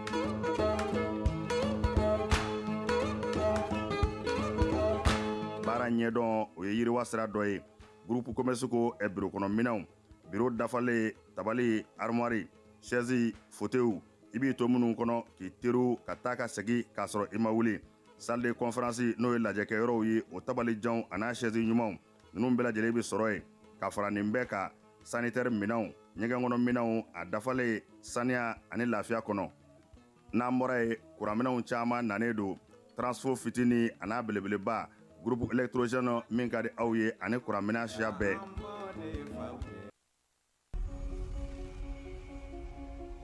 kabini bila kotɛ bɛɛ lajɛlen min wasa do tɛ la denmisɛn maakɔrɔ an ka ɲɛnajɛ yɔrɔw la jama mana kako yɔrɔ yɔrɔ sanko gɛrɛnw na tb nka te mun bɛ labɛn kabini foro kɔnɔ te mun bɛ suganti ni siniwaw yɛrɛ b'a sɛnɛ u ka foro dabakanaw kɔnɔ kulu sanfɛlaw la fɛnɲɛnɛma ti don a la ka protéger ka lakana a sɛnɛnen kɔfɛ k'a di te dɔmanganaw ma u k'a nɛnɛ sani a ka cari diɲɛ fantan naani bɛɛ lajɛlen fɛ o te hɔrɔn lakika ninnu cɛla te aksa b'a la te aksa ni te min sɔrɔ bi an fɛ mali kɔnɔ groupe ABBD fɛ yen nɔ badalabugu commissariat 4e arrondissement kɔrɔ kɛrɛfɛ dɔgɔdɔni sani ni bakurunba sani a bɛ se ka wasa don a la a ye butigitigi ye alimentation tigi a ka d'aw ye ka te aksa san k'a feere a ye wuli aw ka se groupe ABBD la wa bɛɛ bɛ se k'i wasa don a la sabula a ka ɲi buna adamaden ma a b'i fari kɛnɛya ka nimisi wasa d'i ma tile kurukara bɛɛ lajɛlen na dɔgɔdɔgɔ sani fara bakuruba sani kan ni aw mago b'u la aw bɛ se k'u lasɔrɔ groupe ABBD badalabugu 4e arrondissement kɔrɔ kɛrɛfɛ walima aw bɛ se k'u wele u ka nɛgɛjuru sira maliyɛnw bɛ nakɔ min kan an b'o de f'aw ye groupe commerce feerefɛnw ka ca sugu la nka bɛɛ tɛ ɲuman ye mina ɲumanw sɔrɔ yɔrɔ ye groupe commerce ni karoko don o ɲuman caman ka bɔ Italie, Espagne ani Turquie. Karo minnu ti nɔ u ti koyokoyo fɔ tɛ ka pɛrɛn n'an ye karo ko k'u jɛ an bɛ don salon kɔnɔ groupe commerce ko salon dafalenw a fitini fɔ belebeleba u n'u fauteuil kolo gɛlɛnw ɲɛ min ka di aw ye fauteuil minnu damu ka bɔ salon n'a masiriw ka bɔ Turquie u cɛ ka ɲi wa u sɔngɔ ka di n'an bɔra salon na an bɛ don siso kɔnɔ sokɔnɔli a n'a nɔfɛminɛw li minnu sanfɛ sunɔgɔ ye damu ye ni nimisa t'a la ka da ka suna ka fa ka wuli ni farifoni ye k'i ka sokɔnɔna k'i sago ye liko la ASC groupe commerce la.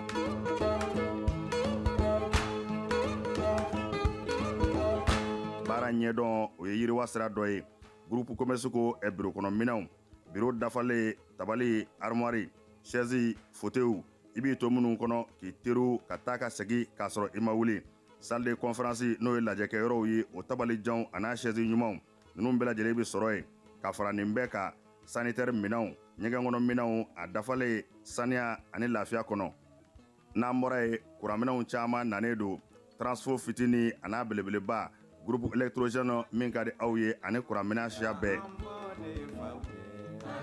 Groupe commerce la minɛnw ka ca nka sɔngɔ man ca groupe commerce bɛ Amdalaye ACI 2000 bibliothèque nationale tɛmɛnen kɔ ka tɛmɛ palais des sports la ka dɔɔnin kɛ Ikini fɛ groupe commerce a tɛ dogo la maa dɔngɔ bɛ yɔrɔ min i bɛ yen de sɛgɛrɛ groupe commerce. Téléspectateurs n b'a fɔ aw ye don o don ni aw balila ka an don kan mɛn k'a sɔrɔ kisɛ bɛ Fana bolo a kana bala aw la. Posi o posi an ta o ta tɛ akisa min an ta o ta tɛ min na ka segin kisɛ bɛ Fana bolo. Double 7. Walayi. ou bien double 7 effet de b'o k'i la. Effet. A tɛna ko ye. A tɛna ko ye cɛ Madu ye dutigi dɔ na dɛ. A tɛna ko ye. A bɛ k'o ye o kɔrɔ ko parce que o b'a la yɔrɔ. Parce que n'i y'o min dɔrɔn i bɛ bila lɛnzi la de i m'a fɔ. Ani Ɲamaku. D'accord. An nana on est de retour pour la troisième et dernière partie de cette émission. Ni an y'a ta ko lamɛnna comme n y'a fɔ cogo min na ko on va faire un peu de sport. Ko ni sport banna on va chanter, on va causer, on va parler de tout et de rien. Fana est blindé pour les questions. Si tu es blindé, Madu fana o kelen don u sigilen bɛ yan ka gɔn kɔnɔ. Diya gɔn. Oui. Ok. I don cogo ma ɲi bi dɛ. Ok. Muso. Ni ye sira tigɛ. A bɛ fɔ gɔn ma ko gɔnjigi kɔrɔlen quoi. Kɔrɔbalen. I y'a kɛ gɔn min ye ne m'a ko ɲɛna. Donc ni y'o fɔ n bɛ taa o maa fɔlɔ la cɛkɔrɔba jugu yɛrɛ cɛkɔrɔba yɛrɛ. N'a fɔra ko gɔnkɔrɔ sa. U tɛ bamanankan de mɛn quoi. A fɔ n sa clips. Clips ye jumɛn? Fana t'o choix a bɛ ala la kira cɛ. Clips yɛrɛ. N'i ko blue n'i ko la couleur bleue an mɔgɔkɔrɔw n'i y'a fɔ n ɲɛna dɔrɔn an b'a dɔn i ka min ma. N'i ye tɔgɔ in fɔ dɔrɔn a fɔ janni drilleur kuraw ka bɔ janni denmisɛnninw ka bɔ n'i ye trapu fɔ janni denmisɛnninw kɔni bɛɛ ka bɔ n'i y'a kuma fɔ i bɛ mɔgɔ kelen de tɔgɔ fɔ u bɛ ɲininka est-ce que i bɛ GP dɔn wa Palasi GP Palasi JPG c'est mon pala cɛ burusi b'a kunna bi dɛ k'a ɲimi dɔrɔn o k'ale bɛ ɲimi de kɛ bleu la bi dɛ ouais bon i b'a dɔn Djebu problème ye jumɛn ye ne ye a bɛɛ de quoi d'accord ne ye rouge ne ye bleu parce que ne bɛ depuis yanni n kana quoi ya ninnu bɛɛ bɛ ne ka nation de kɔnɔ quoi nation kɛlen i n'a fɔ gouvernement i n'a fɔ un état i ye n faamuya ninnu bɛɛ ye ne ka population de quoi donc ne tɛ se k'an yɛrɛ ka population kɛlɛ quoi Djibiji Karisa après le palace après le clips an bɛ maa dɔ b'an bolo yan a y'a tɔgɔ to maaw da semaine tɛmɛnen bɔlɔlɔ sanfɛ kosɛbɛ n'i yɛlɛla dɔrɔn i b'a kunkolo i ni fɛn a yɛrɛ bɛ se ka téléphone minɛ cogo la k'a ka caméra jɔ dimi tɛ don a la dɛ a b'a ka caméra ta dɔrɔn a b'a jɔ a yɛrɛ kan. C'est un artiste qui n'a pas besoin de vidéoman pour parler à sa place. C'est un artiste qui n'a besoin de personne s'il s'agit de parler de lui ou de le défendre. Lui-même, il le fait trop bien.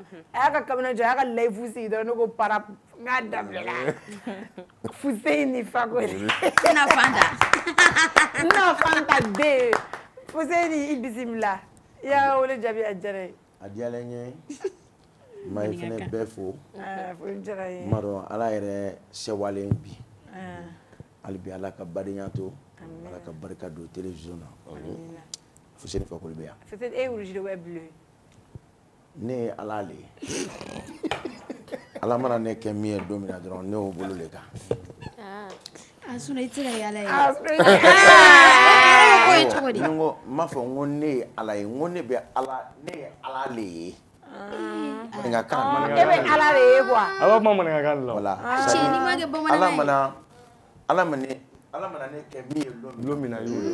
N'i ye gbɛma in kana don min na Ala bolo o bɛɛ ye Fussein ye. I mana finman ye n bolo o bɛɛ ye Fussein ye. I mana bleu fana ye Fussein Fakoli yari. I mana wulema fana ye o bɛɛ ye Fussein Fakoli yala. Mais Fussein gamesi ninnu tile o y'a sɔrɔ e bɛ ko dɔn arapu la. N ko ne ka misiki daminɛna arapu de la. Fussein bɛ rappeur kɔrɔ de a ma ɲɛ sɔrɔ o la dɛ. A tun bɛ fɛ ka trapu a ma ɲɛ a bolo. Non groupe de cira parce que an ka objectif tun tɛ kelen ye. Aw kun ka groupe tɔgɔ? Mande Mix. O man di. O dun y'a sɔrɔ n'i ye Tataba mɔgɔw ka clip lajɛ. Ne bɛ Fussein kɔni dɔn. Voilà n'i ye Tataba mɔgɔw ka clip lajɛ u ka clip fɔlɔ. Ale b'a groupe fɔ i b'a sɔrɔ o ye Raphaël ninnu ni fɛn. Voilà depuis Raphaël waati an ni Raphaël ninnu y'a kɛ. O ye Raphaël ka temps de ye quoi. I y'a faamuya donc n'i ye Tataba mɔgɔw ka clip lajɛ Jukɔrɔma Tintin waati i b'a ye cɛ min bɛ kogo ta tan Voilà. Ne de bɛ kogo ta ka cun a kɛra diction ninnu ka so. Ne de ka saki bɛ taa wa i bɛ fleur verte ye ne de kunkolo la. E bɛ san 40 bɔ wa? 40 dafalen. A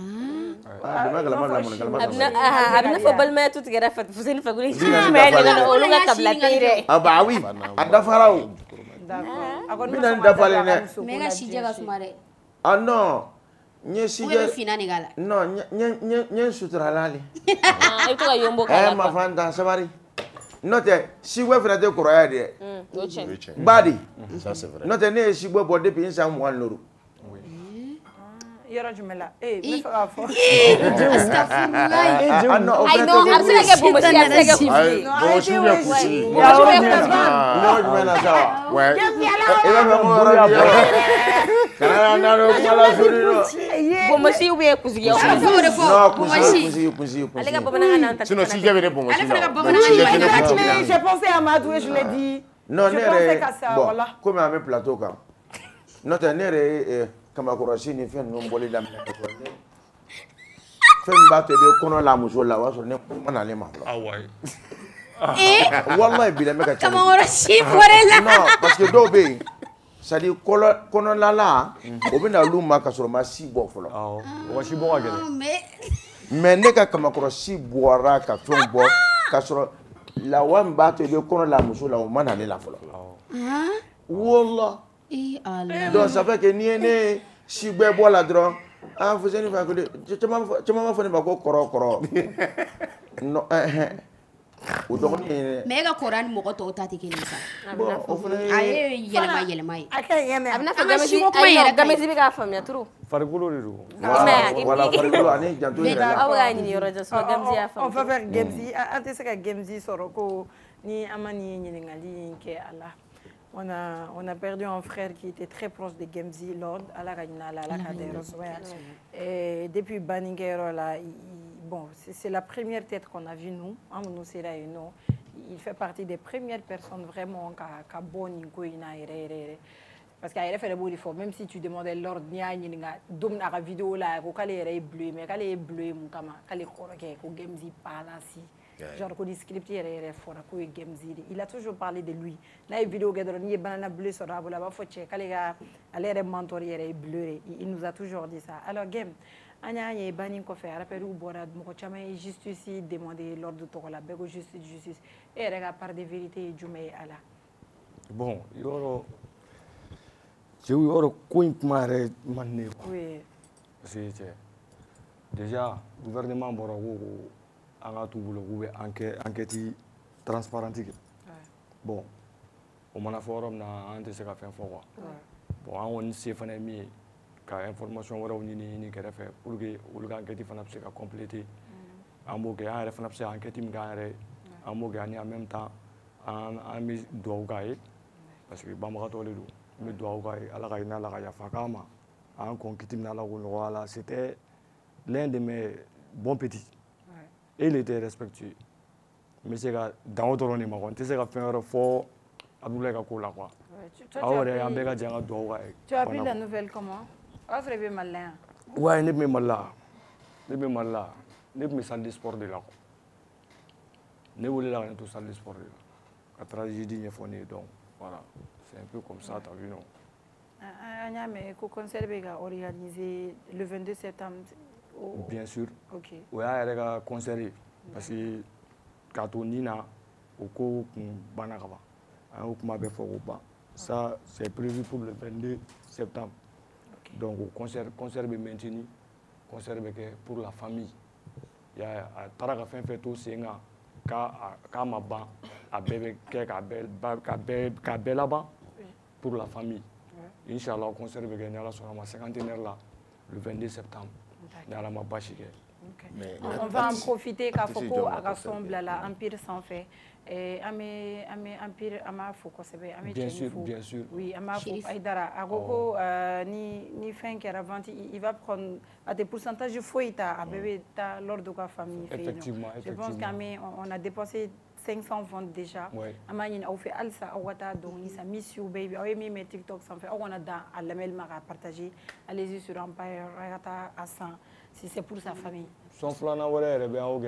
Ça aussi c'est une collaboration. On fait un plan pour la famille. D'accord. Et c'est moi derrière ani avec collègue là. Milino ani MT. Voilà, donc on a fait un reste in peace à son nom. Donc au son pendant qu'avant à toi et à Kabla Pirika ani a fait un rogue. Donc les revenus avec des familles ma quoi. D'accord. Oui. Donc c'est ça.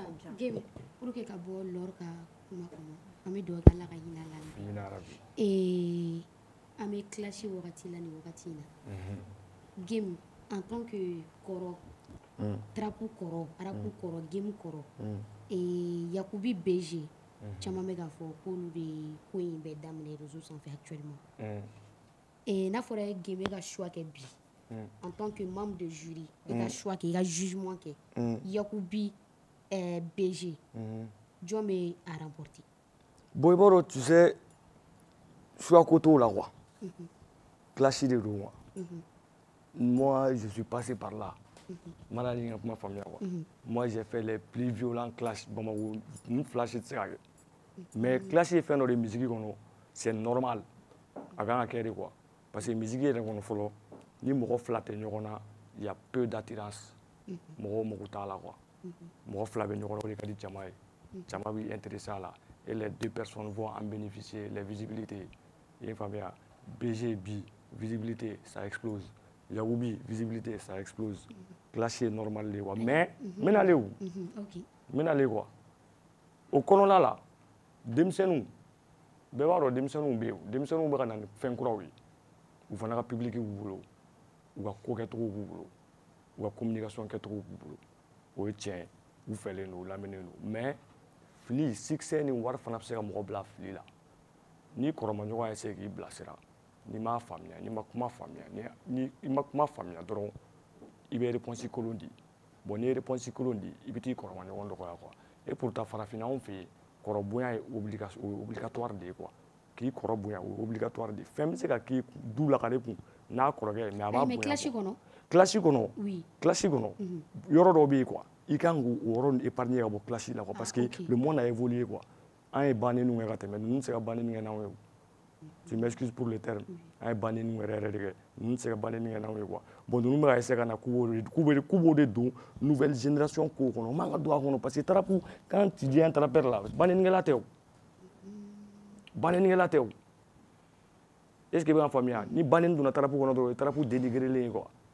Ah bolé. Mais donc il a kuma ba ira. Bon les gars kuma ba ira le problème c'est quoi? BG je l'ai connu bien avant. Yaoubi au final, c'est la même chose. Il y a une question posée, c'est comme si un couteau à double tranchant. Gagnant n'a pas le droit. Mais côté clash, par exemple, des hybrides, ou un bézier. Bon, il y a un parti. Bon, tu sais, le mot hybride et le mot soma avec il va y avoir un mot de la gravité de l'eau. Il dépend de la famille à niveau. Est-ce que vous avez famille? Donc c'est gal do banin mais avant que code là avec mo code ka fo e ba la meilleure ta do ka banin mais demi e ka kuma na sisa donc match nul ko ni koro e dogoni ladi ni koro e dogoni ladi ni dogoni me fili là ni dogoni me fili là koro ka ladi koro ka dogoni ladi ça c'est obligatoire mais e yɛrɛ fɛ sisa parce que e ka kuma na ni e famia koro y'a yira dogoni na ka fo ko dogo petit i bi se min na min fana b'a yira la ka fɔ ne bɛ se ka tɛmɛ e ma filɛ maliyɛnw de m'a faamuya j'arrive est-ce que e ti fɛ k'o de fɔ ne tɛ fɛ k'o fɔ quoi i b'a dɔn maliyɛnw m'a faamuya quoi ne t'es parti pris quoi non m'a dɔn i ti parti pris mais a kɛra cogo cogo je ne suis ni pour Yaku mais dɔ bɛ se ni dɔ ye o bon tu es d'accord avec moi sisan tant que classe ma ban an ma se mais pour le moment du yana ka ban pour le moment mais niveau min na sisan ne tɛ se k'a fɔ ko gagnant bɛ ayi gagnant tɛ parce que le problème c'est quoi ne t'a flash ka son na ne tɛ classe in lamɛn mais ye mun ye sisan réseau kan ne tɛ classe in lamɛn je vois les vidéos sur les réseaux TikTok ne b'a ye mɔgɔw bɛ TikTok n'a fɛnw film fɛnw kɛ n'a ye mais mun t'a lamɛn wari mun t'a lamɛn parce que ça m'intéresse pas. Ça t'intéresse pas? Ça m'intéresse pas parce que mɔgɔw bɛ ne dɔn mɔgɔ fɛn bɛ ne dɔn fo n'i ban ka ne dɔn quoi ne bɛ cercle dɔ de kɔnɔ i bɛ tɛmɛ anw kɛrɛfɛ n'i ka ko an ka foyi t'a la quoi ne ni n ka jama bɛ ka taa de quoi an ni mɔgɔ tɛ ɲɔgɔn sira la u tɛ se ne ma o u tɛ se ka se ma u tɛ se ne ma Yaku tɛ se ne ma BG tɛ se ne ma parce que ne ka fɛn ma s'u ma. Gaspi justement Gaspi Keji ka ko ye. Bon Gaspi Keji ka ko o ye passé de mais n'a ko k'an ka kuma sisan ta la sisan ta bon i b'a dɔn Mamadu ninnu ta ne bɛ olu ta kɛ jumɛn ye Mamadu ninnu kɛlen i n'a fɔ dimɔgɔw de quoi. U didenama de don par exemple n'i ye di bɔ yan sisan diden bɛ na yan ou bien kolonkolonmaw bɛ na yan quoi.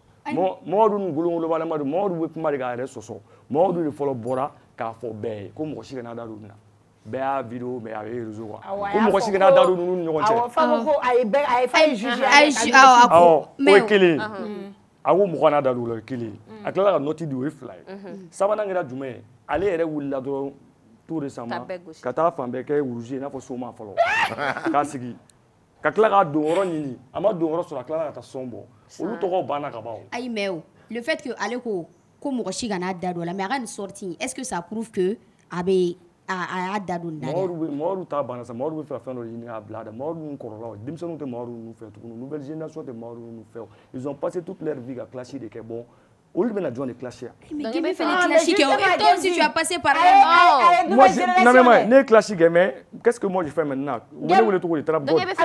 Mamadu ninnu classe tɛ Mamadu classe tɛ parce que c'est la première ligue qui joue Mamadu. Mais apparemment Djengo ko dɔ y'a classe ya. Mamadu ko nin na Sambe fɛ. Ayisa a fɔra ko dɔ y'a classe dɔ sera Mamadu ma ko de ala. Sambe fɛ taara ka clip pour tourner Ɲamana basket terrain la. réalité Mamadu là Sambe fɛ niveau bɛ Mamadu ɲɛ sisan.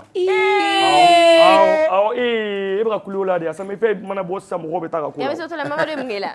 A ma foyi kɛ nin na n bɛ fɛ ka min fɔ aw ye quoi ni kɛlɛ min bɛ ka kɛ quoi Mamadu ninnu jɔyɔrɔ yɛrɛ tɛ nin na Mamadu ninnu yɛrɛ nege tɛ mɔgɔw la.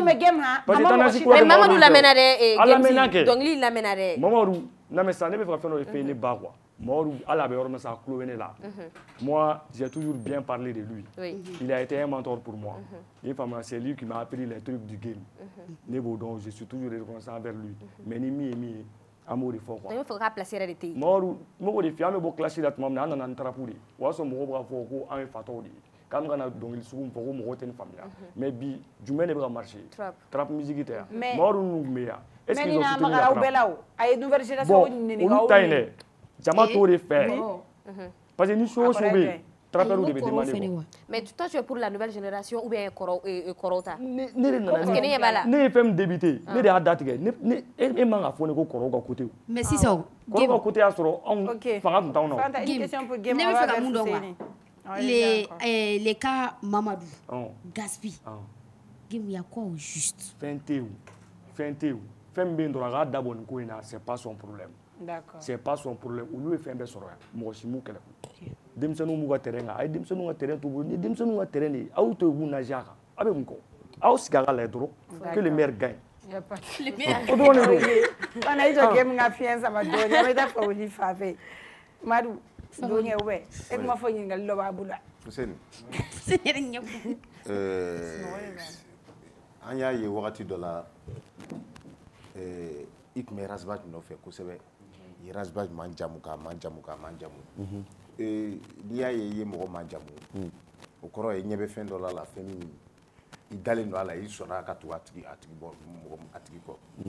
kɔ wagati dɔ la an y'a ye i buruna ka bɔ Razbaj kɔ est-ce que i bɛ se ka mun fɔ an ye o la. Bon, pour ton information ne ma bɔ Razbaj kɔ je suis toujours Rasta. Dans la tête. Ne tugura Rasta kɔ hakilina dɔ de nɔfɛ parce que k'an to Paris Rasta kun bɛ an kun bɛ Rasta ka vidéo ye a kun bɛ taa burusi kɔnɔnaw la ji tɛ yɔrɔ minnu na c'est à dire que mɔgɔ minnu b'u ka salen wari di mais a salen wari tɛ taa ka kɛ ka ji d'u ma a tɛ sira d'u ma a tɛ courant d'u ma ne y'o ye Rasta ka kɛlɛ kɔnɔ ne ye jigitanw ka kɛlɛ ye Rasta ka kɛlɛ kɔnɔ ne ye datanw ka kɛlɛ ye Rasta ka kɛlɛ kɔnɔ ne ye cɛsabagatɔw ka kɛlɛ ye Rasta ka kɛlɛ kɔnɔ o de y'a to ne tugura Rasta kɔ bon hali sini o bɛ yen dɔ bɔra la mais halisa a bɛ yen c'est pour que n ko ne ma Rasta ka hakilina. mais mun de ye dɔ bɔ a la e fɛ parce que e fɛ. non fɛn ma bɔ a la o. e ko dɔ bɔra a la. non parce que waati dɔ la an y'a ye k'a fɔ coup d'état bɛ kɛ waati min i ko n'i ma fili i ko pour toi Rasba tun ye mɔgɔ janfa de non ne ma deli k'o fɔ a bɛ se ka kɛ i ye ne ni dɔ de ka vidéo ɲagami ɲɔgɔn na ne tile kelen ma deli k'a fɔ ko Rasta ye mɔgɔ janfa n bɛ ka kuma dɔ de f'e ye anw tugura Rasta ko hakilina dɔ de kɔ parce que i ka fabara kanu tɛ se ka jama f'i ka taa kɔ kan ne keleyara ne talen kɔ kan ne ye jamana tɔw ye cogo min n keleyara a diyara n ye n fɛnɛ fabara ka kɛ ten Rasta tun bɛ ka image minnu yira an na o waati ka n'a lajɛ muso tun bɛ Ala minɛ muso kɔnɔmaw jigitɔ u bɛ bɔ dugu ni dugu la ka taa jigi dɔw bɛ yɛlɛ fali wotoro kan o waatiw la musow tun bɛ taa haran jɔ kɔlɔnda la ji nɔfɛ ka sori ka wuli biri o ye ne dusu hinɛ o ye kinikini jigin ne la o ye maɲumako jigin ne dusukun na n ko bɔn nin cɛ in ne Fuseni Fakoli Dunbiya bɛ tugu nin kɔ k'a ka kɛlɛ kɛ pour que nin sugu bɛ se ka solutionner ne fabara nin ka dabila mais so Fuseni pour que ka bɔ Rasta ka ko kɔnɔ ne tɛ politique ye quoi sisan ne bɛ fɛ ka mun dɔn an y'a ye à chaque fois mɔgɔw b'a fɔ ko Fuseni tout le temps ko Fuseni da bɛ jeliw ka ko la à chaque fois ko kuma dɔ la i bɛ Fuseni ye n'i ye Fuseni bigini kɔ kuma dɔ la i b'a ye Mariam Ba kɔ kuma dɔ la i b'a ye Safi genre k'i ta fan ma dɔn fɔlɔ quoi en même temps ni ko kɛra dɔrɔn ko Fuseni de bɛ wuli bref ka téléphone ta alors que k'an ɲɛ b'a la nin wagati in na lajarabi min bolilen don an balimamusow kan komi o n'a ta bɛɛ ko ma Fuseni bali ka bɔ ka téléphone ta k'a jɔ a yɛrɛ kan ka kuma dɔw fɔ e bɛ se ka mun fɔ an ye ko la n ma Fanta k'i fo depuis Ala ye ne Fuseni Fakoli da ne ma bɔ ka jelimuso soutenir Fanta i m'a ye ne de kelen bɛ se ka n sigi ne filan baden de bɛ yen kuma b'u kɔnɔ mais o tɛ se ka bɔ k'o sigi kamera ɲɛkɔrɔ ka direct kɛ parce que i bɛ taa sɔrɔ o ye parti pris dɔ kɛ i bɛ taa sɔrɔ wali t'a b'u kɔnɔ n'i ma bɛɛ ta dun c'est à dire i bɛ se ka kuma donc nin bɛɛ la ma deli ka mɔgɔ si ta dun non varu bɛ dɛ na bɛ sa jelimuso tɛ yen k'i y'a fɔ ko wayi Fuseni Fakoli ne de n d'a ma n bɛ fɛ a ka n ka côté soutenir o tɛ yen i y'a sira sɔrɔ i m'a kɛ ou i m'a sira sɔrɔ non Ayisa olu ko ninnu ka nɔgɔ o olu ko ninnu ka nɔgɔ dɔrɔn i b'a tigi ka fɛnw ta ka partager ka fɔ dɔrɔn ko karisa ne nin de ye karisa ye karisa ka di ne ye maninka de ye ka bɔ Kangaba o yɔrɔ la Fuseni i jɔ a ma tila o ma i jɔ ka nin jaabi ba in i tulo bɛ na ne kelen de bɛ se ka n sigi ka n ka vidéo kɛ ne tɛ vidéo mani wele n t'a fɔ vidéo mani ye ko a ye bɔ a ka nin fɔ n tɔgɔ la n'i y'a ye ne bɛ sigi fièrement ka n yɛrɛ défend parce que lebu tɛ na mun na i bɔra ka kuma parce que ne ye kan dɔ de fɔ n ko bɔli fɔlɔ de kɛra o de ma faamuya o de nana ni bɔko filanan ye parce que ne bɛ maninkaya kɛlɛ dɔ de kɔnɔ ne bɛ Mali culture kɛlɛ dɔ de kɔnɔ mais ne tɛ ka se ka faamu mais bɔfɔlɔ in na i ye kuma min fɔ bɔfɔlɔ in kɔnɔna la sisan i bolo k'i ma faamuya de yɔrɔ voilà mais e kun bolo i ye bɔfɔlɔ la i ye kuma fɔ cogo min na fɔcogo wɛrɛ kun t'a la ni tan tɛ ya non tu sais i b'a dɔn ne Fuseni Fakoli moi ne ka problème ye min ye ne tɛ kuma jɛngɛ quoi d'accord parce que dɔw b'a fɔ ni karisalakaw ka karisa don ne t'a fɔ ten ne b'a fɔ Fanta y'a fɔ tan n'i bɛna n faga n si so kɔnɔ est-ce que a tɛ mɔgɔ yɛrɛ rappeler fɔlɔ a bɔli in na pour que parce que a bɛ se ka kɛ dɔw y'an ta en cours de chemin wallahi mɔgɔ o mɔgɔ n'i ye ne Fuseni Fakoli ka kuma ta k'a k'i ta ye ka sɔrɔ n b'an tɔgɔ b'i da n m'a yafa i ma parce que ni n bɛna kuma i ka don min na n b'i tɔgɔ ta k'a fɔ cɛ mɔgɔ bɛ sa anw filama bɛ ka yaala.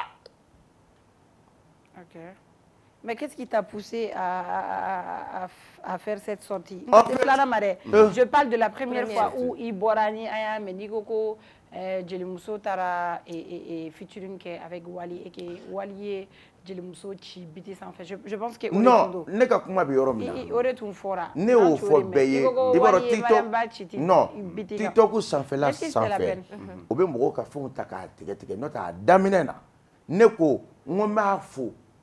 a ka bravoure la a y'i déplacé ka taali min kɛ cɛ mɔgɔ ye wala mɔgɔ le kɔ itala wara quoi ngwa ka clipu image nyana mais mi ne bla kan yoroni fo parce que ne aka video do de ye ani wolofo ke mbe ka dongli dambali Sadio ka na kulela dro cheba yere mine quoi ire ba do ka voix be ka do chela bo o che odun yara bilendo anga foli sew na o ya on yere balmaketa kata la loger aba sara aba balo aba to aba fini anga foli se no fe noko e ala ngoni ne tundo ne tumbe a invité anga ya foli sendo de ka pour que ka on yere fabara foli to le yanga mais ni tara invité mbalahi ka ale wolola la aya fa sura ala fa toko sura la ka sara sura la ale yere nana kaye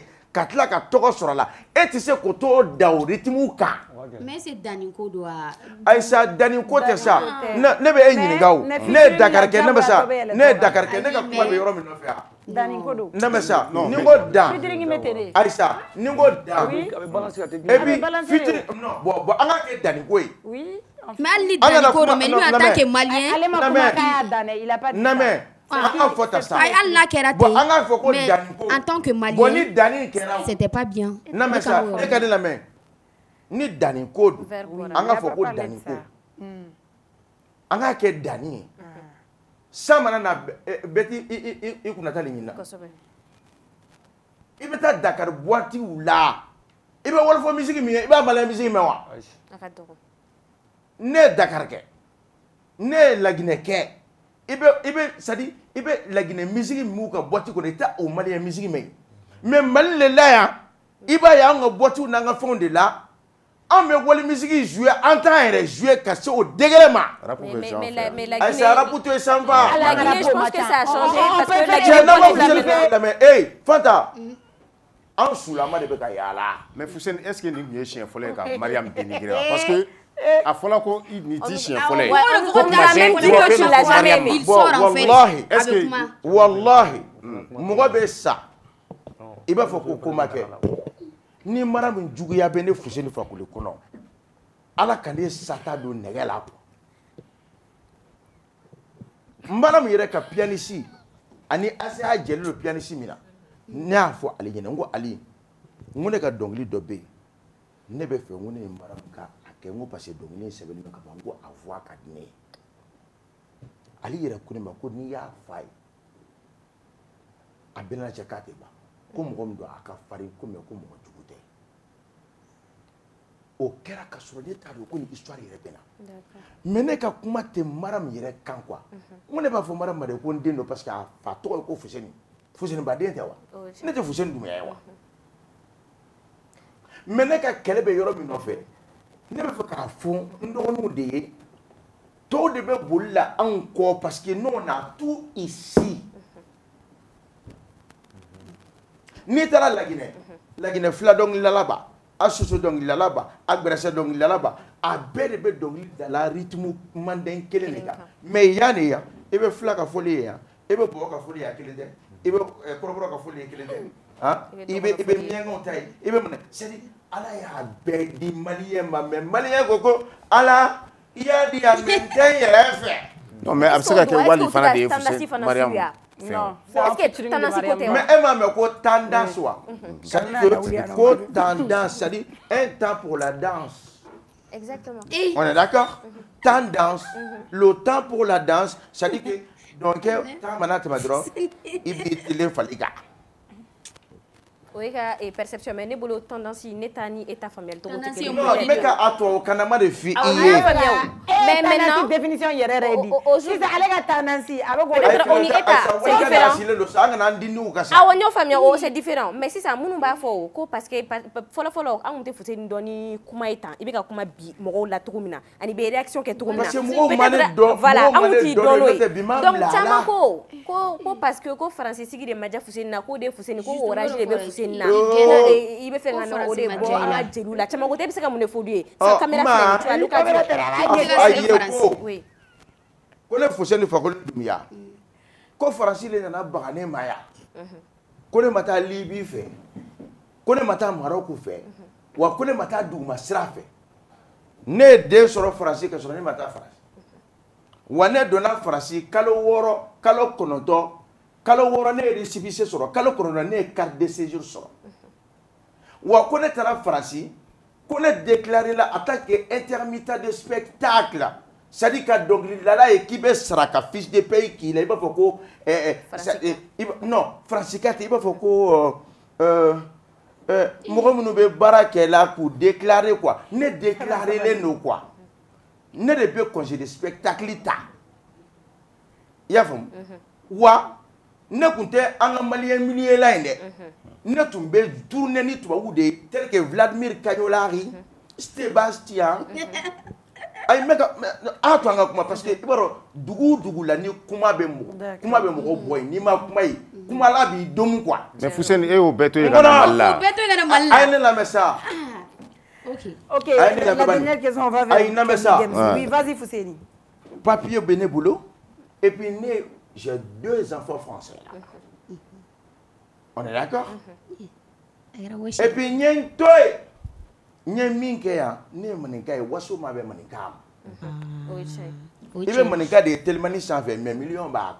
mais kuma tourner mun kɛ n'o français ni ɲɔgɔn cɛ i ka fɔli kɛ fɛn kun bɛ taa ni malien ta de e n'olu kun bɛ jouer ka malien taw de kɛ i n'a fɔ i bɛ ka min suggérer. bah oui. an ɲɛ bɛ ne ka sotigi muso ni kiriti karata fɛn fɛn na tan ne b'a jouer yan cogo min na ani ne b'a jouer cogo min na Europe tubabu ɲama kelen tɛ. d'accord. moi j'avais 2 versions. wallahi bilayi mais ne tɛ mɔgɔ dɔ de k'a fɔ ko fasi club ko ne bɛ vidéo man dɔ sara k'a fɔ ko hali n'i ye ko de kɛ dɔrɔn k'a b'a filmer k'a bila ne fɛ o ma se o la. mais mun na bi na i bɛ Mali la i sigira d'accord dernière question on va vers game. ne tɛ tunkaranke ye n y'o de fɔ kuma daminɛ na n ko faransi de nana baga ma yan. ne tɛ faransika ye ne ye maliyɛn de ye maninka ka fara k'a b'a la. ni n taara ni nana n fa bara bɛɛ dɔw bɛ n'i fa bara fo n'i ye kɔrɔtiɲa dugukolo ma feere ka ne ka visa bɔ ka taa. e Fuseni ayi i kumala to kɛra minnu t'a la o fɛnɛ t'o ka laɲini ye dɛ. non n ma fan ta lamɛn dɛ. ayi parce que hali ko i ma taa ji kan i bɛna don dɔw gasi la o. jina mais ne ka min yɛrɛ de ma ayi dɔw fɛnɛ ka laɲini t'o ye o. mais ni o dɔw tilala k'u sigi k'a daminɛ est-ce que ne ka m'o d'u ma e ye ne de ɲininka ne ko ne jikamɔgɔw y'a ne bɛɛ bɛ n'i fa bara fo n'i ye kɔrɔtiɲa juru tɛ n'a yan n ma dugukolo feere fo a tiɲɛ dugukolo ma feere ka ne Fuseni la wa wa hali sini an bɛ yɔrɔ min na sisan ni ne ko ne bɛ taa Paris ni ma taa fo ni Ala ye ne nin tigɛ n'o tɛ a sɛbɛn n bolo j'ai un permis français j'ai une carte vitale j'ai des enfants français mais ne de ko n ko tu as tout en français a bɛna laban yanni et tu as l'argent parce que ne ni tubabu dɔw de jɛra. d'accord. Michel de ne la sigi k'a fɔ ne ye a ko Fakoli ko san 10 nin kɔfɛ k'i bɛna ye yan anw ka nin yiri nin k'a bɛɛ bɛ ja k'an ka nin kogo kɔnɔ sogo ninnu bɛɛ bɛ tunu a ko ji min ta bɛna contrôler Faransi yan mais ni ne nana o la ko ne bɛna ko dɔ sabati n fa bara yan ka duw jɔ yan ka siniɲɛsigi dɔ kɛ yan Fuseni Fakoli t'a jɔ fɛ o la. Fuseni bolo de ye dusu kan. D'accord, Gemzi, qu'est-ce que tu penses de Fuseni? Fuseni, moi je le comprends parce que tu sais, comment on parle ne kuma souligner quoi. C'est un mec de Kangaba, moi-même je suis de là-bas. Donc je le comprends, ne b'a famille Maningari, on est Maningari. Donc je le comprends. D'accord. Gemzi, moi j'ai une question pour toi.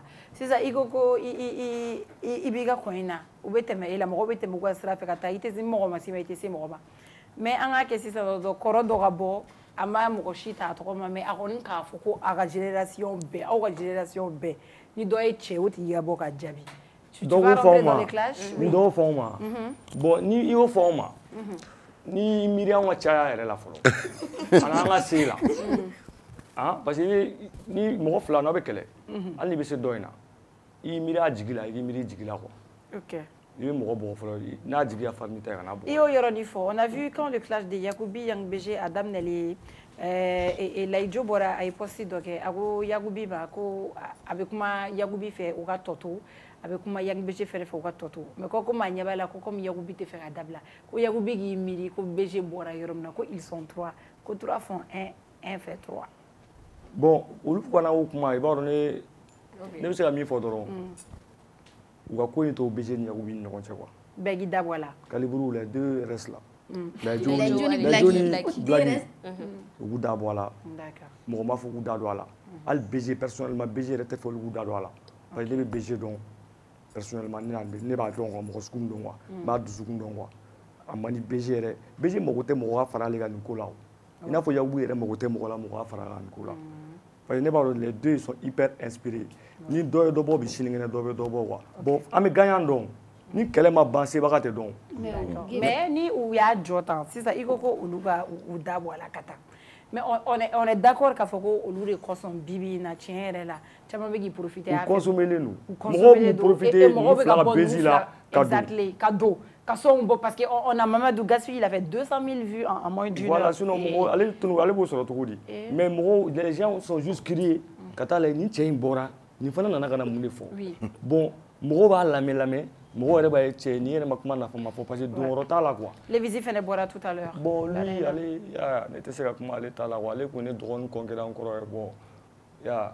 conquérant rival t'ale la tuguni mais toi en tant que bon grand frère tu penses que après le décès de Lord il va survivre a bɛ se k'i imposer parce que olu fɛ ale ka fɛn fɛnɛ kun ka di de quand il sort bleu bɛ bɔ rouge bleu ouais bon i b'a dɔn c'est toujours la musique quoi okay. Tu sais parce que la musique elle n'a pas de frontières là où ta musique s'arrête yɔrɔ wɛrɛ la i t'a sɔrɔ a bɛ renouveler vice versa t'as vu non musique de don quoi mais Game sisan e yɛrɛ bolo e hakilina ye jumɛn ye n'a fɔra ko Game k'a fɔ le meilleur clasheur de tous les temps ou le meilleur rappeur de tous les temps bon tu sais le problème c'est quoi meilleur clasheur tɛ yen meilleur rappeur tɛ yen ouais parce que tendance de bɛ falen quoi i ye faamuya tendance de bɛ falen mɔgɔw bɛ falen quoi mais tendance kura in na dun tendance kura la meilleur tɛ yen fɔlɔ on voit pas de meilleur foyi tɛ yen fɔlɔ parce que i b'a dɔn meilleur de tun bɛ meilleur taara u y'u profiter meilleur fɛn nin bɛɛ wulila mais hakilina ye jumɛn ye Bifenix ni Yanko parce que an y'a ye ko Bifenix fɛnɛ y'i attaquer Yanko la bon olu filɛ k'o bɔra ka kuma i b'a dɔn olu filɛ ne t'olu tɔgɔ mentionné quoi Bifenix ya olu ye mɔgɔ min classé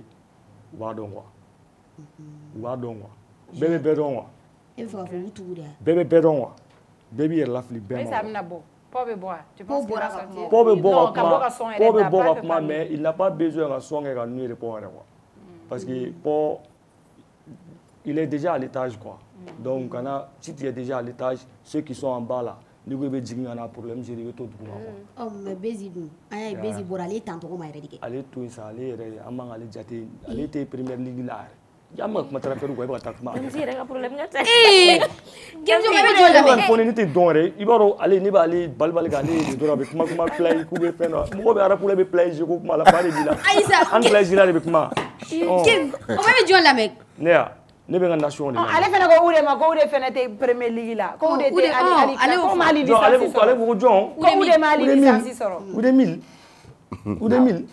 Udemil ye ne den de ye ne terikɛ kɔrɔmuso den de ye Udemil ye ayi fɔ ni ko tɛ dɛ ne bɛ tiɲɛ de fɔ ne ni nin bɛɛ dɔnkili da ninnu bɛɛ bɛ ne ka album na quoi wa bɛɛ taara ko album de ye quoi wa sɔnw bɛ a bɛ ka mɔgɔ minnu fɔ ta u ye ninnu ye o Udemil ninnu ye cinquantenaire ni fɛnw kɛ ale BG min kɛ a ka t'o kɛ Udemil ye baaraw kɛ dɛ Udemil ye baaraw kɛ dɛ ils ont charbonné c'est des petits ils ont charbonné dans la trappe hein depuis yan'a tonton ka ban tonton ala ka hinɛ a la a ye petini ka kuma fɔ ne ye quoi ko David n den bɛ yen cɛ a bɛ trappe de kɛ mais a ma wuli fɔlɔ aw hakili to a la quoi bon u de nana kɛ stade a ma bali ne la parce que il a charbonné ne ye Segu stade kɛ ni u de ninnu ye quoi o y'a sɔrɔ a bɛ ka mɔgɔ minnu fɔ ne ye olu t'a dɔn k'u bɛ kɛ rappeur yɛrɛ ye i b'a dɔn ka minnu comparer yan a bɛ ka rappeur yɛrɛ ni des rappeurs de dimanche a bɛ olu de confondre jɔn rappeur de dimanche Bezia Mali kɔnɔ meilleur tɛ yen quoi parce que i b'a dɔn maliyɛn fana tɛ fan kelen fɛ ne ye kuma kelen de fɔ mɔgɔ kelen de tun bɛ o de tun ye meilleur ye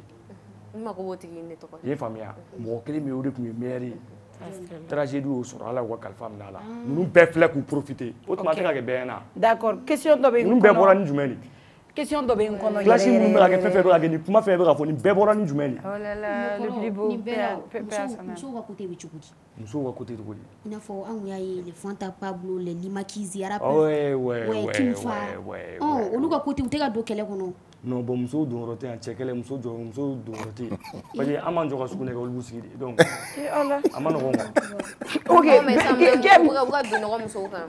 Bon ka don ɲɔgɔn ka musow kan ka don ɲɔgɔn ka musow kan. Gemzi yafa deli fɔlɔ yanni an ka taa. Bon musow don an ka musow. ayi ne bɛ ka kuma Fanta ye musolakaw ka hakɛ to. mais Fanta ye yɔrɔ min fɔ ne ne t'o jate i n'a fɔ muso ne b'o jate i n'a fɔ petit garçon de quoi. Ok. Ouais parce que i mɔgɔ dɔw tɔgɔ fɔ ni i b'a dɔn an ka kuma kunkolo kɔnɔ dɔrɔn olu ye petit garçon de quoi. Fana i b'o dɔn o t'a la sa o bɔ a la o ye ne ka mɔgɔ de ye o bɔ a la Limakizi bon ouais bon la hali o yɛrɛ petit garçon na ma de don ne t'ale lamɛn sa olu yɔrɔ dɔw mɔgɔ dɔw bɛ ka misiki quoi wari de bɛ ka don a la dɔrɔn a ka taa. Lili Koro Mami Kams Fanta Pablo Mami Kams ça va. Fanta Pablo non Fanta Pablo m'a ɲɛ sɔrɔ. D'accord et à cette pose ta question. ne yɛrɛ tun nɔ ne ko sisan muso dun tɔgɔ bɛ ka don u bɛ ka musow don ale hakilinata ye jumɛn ye a la ka ɲɔgɔn muso i b'a dɔn o ye jumɛn ye a bɛ dépend muso min b'i bolo passé sugu min b'a la quoi mais ne fana ye cɛ hakilima ye quoi i t'a juger n'a ka passé ye quoi parce que i b'a dɔn adamaden bɛɛ passé dɔ bɛ bɛɛ la quoi ne yɛrɛ ne bɛ kuma la passé bɛ ne na passé bɛ la bon n'an ye ɲɔgɔn sɔrɔ président kana an man ka ɲɔgɔn juger ɲɔgɔn ka passé ye quoi o ye hakiliko dɔrɔn de ye quoi i y'a bon là o yɔrɔ na je les trouve peu ils sont pas matures quoi i faamuya o ye ils sont immatures quoi a ka ɲɔgɔn musow mentionné classe la c'est entre vous gérer ça entre hommes voilà ni n ka kuma faamuya quoi et aussi épargner vos parents fa ni ba i b'a dɔn an fa n'an baw barika minnu b'o olu la o t'anw na quoi parce que olu ye ko min kɛ pour que an bɛ se ka kɛ mɔgɔ ye an t'a dɔn quoi bon an man ka permettre an ka classe ridicule ninnu k'an bɛ taa olu don a la quoi oui le temps est surtout nos femmes voilà i musow to yen i muso i den ba oui i ye faamuya c'est comme si i yɛrɛ dɔ fana dɔ quoi ouais fɛn min bɛna b'i la o dɔ quoi o dɔ donc e bɛ k'o dénigrer i ka image de don n'i bɔra dans les rues ça va te suivre des années ça va te hanter o diyagoya de bon e dun y'a dɔn i bɛ k'a kɛlɛ de ni mɔgɔ wɛrɛ ye muso dénigrer ka n'a muso dénigrer parce que ping pong de don quoi n'i y'a gosi a bɛ segin quoi c'est le karma. Il y a pas de souci. C'est la question Dominique Konon que je voulais vraiment te poser. Ni sur la Djaraye. À poser. Quand on a eu producteur Munizol et Louni Zuni Midjara Zoulan parfum koina ugo ama kuma rapper foi soro vrai coup tiena be bona ki ga dusuma kasi ira réseaux sans fait mais ka fogo rapper do jora ere ka fo bone be ni parfum dagia sa la génération na ube ko ni ben t-shirt sa ube ni ben ke wo kama ke bon oro là le gars moi j'ai suivi l'émission oui le gars qui était assis à Kumara parfum là bon ne aye ne ma kuma bon parce que il veut kuma mo ma folo no so il va donc OK an bɛ ka kuma ko bɛɛ bɛ ka kɛ mɔgɔ min ka ko la lui étant vivant ne tun tɛ nin dɔn yɛrɛ i ye faamuya peut-être que a bɛ ko kɔnɔ mais je le connaissais pas moi je le connaissais pas de vue i ye faamuya mais la fille qui l'accompagne Mira elle n m'ale dɔn mais ka gɛrɛ ɲɔgɔn na yɛrɛ o tun t'an ni ɲɔgɔn cɛ bon a ye kuma min fɔ ko a ma Abdoulaye terikɛ artiste dɔw ye u ma taa parfum san u m'a kɛ tan u ma manifester bon ça ne bɛ se k'a fɔ ale ka o fili y'a sɔrɔ kuma kɔnɔ d'accord fili y'a sɔrɔ kuma kɔnɔ wa a ye mɔgɔw juger mɔgɔ wɛrɛ place la i ye faamuya parce que artistes ka relation ni ɲɔgɔn cɛ toi tu sais pas min bɛ ka effort min fournir toi tu sais pas ala de bɛ bɛɛ ka effort fournilen dɔn quoi ne yɛrɛ personnellement parce que ne tɛ kuma ni mɔgɔ ye quoi ne bɛ kuma ni n yɛrɛ de ye quoi ne yɛrɛ parce que a y'a ta fɔ yan de donc bi alhamdulilah ne fana bɛ yan ne ɲininkara la a diyara n ye donc ne fana bɛ na n ta fɔ concernant les parfums moi même game ne ye mɔgɔ bila mɔgɔ ye ne wele a ye parfum caman san caman n tɛ nombre fɔ quoi parfum caman t-shirt caman san ka taa n'a ye fo Faransi wa le jour a tigi b'a ka parfum n'a ka t-shirt sɔrɔ a y'a filmer k'a ci ma quoi o n'a ɲɔgɔnna caman caman mais j'ai pas besoin k'an yɛrɛ yira j'ai pas besoin ka taa famille la ko nana ni nin ye je fais les trucs comme il faut pour tant que a yɛrɛ bɛ se famille ma moi ne bolo c'est la base bon ne y'o kɛ cogo min na ne ɲɔgɔnna artiste caman bɛ yen ils ont fait le même cas olu kelen de kɛ u ma sɔn k'u yɛrɛ yira mais maliyɛn bolo n'i ma ko min kɛ n'i yɛrɛ yira ye dɔrɔn i m'o kɛ i tɛ mɔgɔ ɲɛnama ye quoi a jugement kɛcogo ma ɲɛ quoi fili y'a sɔrɔ quoi. Ouais, parce que moi j'allais dire la même chose et surtout les proches de l'ordre, ceux qui se disent proches de l'ordre, Kafoni Autara Djamamayro ne montrait vraiment pas que à Django ou Beteru tika effort ke. Auteseka bo ferme kalama. aw min bɛ tɛmɛ aw ni artiste cɛ ou aw bɛ ka min kɛ dɔrɔn aw ka côté la aw b'o de ye mɔgɔ caman b'i ŋaniya yira k'a sɔrɔ dɔw yɛrɛ bɛ peut-être ils appellent la maman u bɛ tɛmɛ u bɛ geste kɛ k'a sɔrɔ u ma bɔ k'a yira réseaux sanfɛ parce qu'on a eu beaucoup de retours après l'émission où mɔgɔ dɔw yɛrɛ ko j'ai fait ça mais n ye e yɛrɛ sɔrɔ a diyara n ye parce que an ye a kɔ ani a ka manager tɔgɔ Arasamani a tɔgɔ fɔ ye sa le manager de l'ordre j'étais vue avec lui surtout. Oui, Suntu. Ouais, lui, c'est elle est intégrée de longue date depuis C4 parce qu'un bel Bakofe Kaoui quoi. Ouais. Et un bel bora Bakofe. L'autre elle est bora Bakofe. Ok, donc ensemble avec Gemzi, on va écouter le morceau de Fousseini Fakoli. Erwan, si c'est prêt, t'as un temps, vas-y.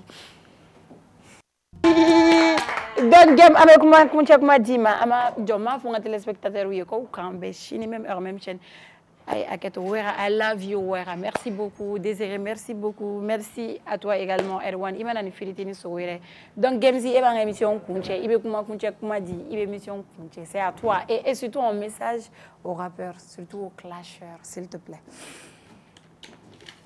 Bon Dieu kunche kuma te fait un réo daga wulila sɔn ala ma ye tiɲɛ don n'i ye faamuya kɛlɛ bɛ sen na donc komi mɔgɔw bɛ ka tan ko de ɲɛɲini an mago b'i la walayi kelen meilleur gagne o ye kelen ye fɔlɔ quoi filanan ye jumɛn ye non ne bɛ jigin kɛlɛ kɔnɔ mais ne tɛ don kɛlɛ kɔnɔ fana quoi kɛlɛ in tɛ minnu intéressé olu k'u da bɔ a la an ka ɲɔgɔn musow ani ɲɔgɔn fa ni ɲɔgɔn baw an k'u bɔ a la. D'accord. Le reste là c'est des détails. D'accord, merci. Parce que ni kɛlɛ yɛrɛ ma kɛ musique kɔnɔ a tɛ diya ni concurrence t'a la a tɛ diya quoi.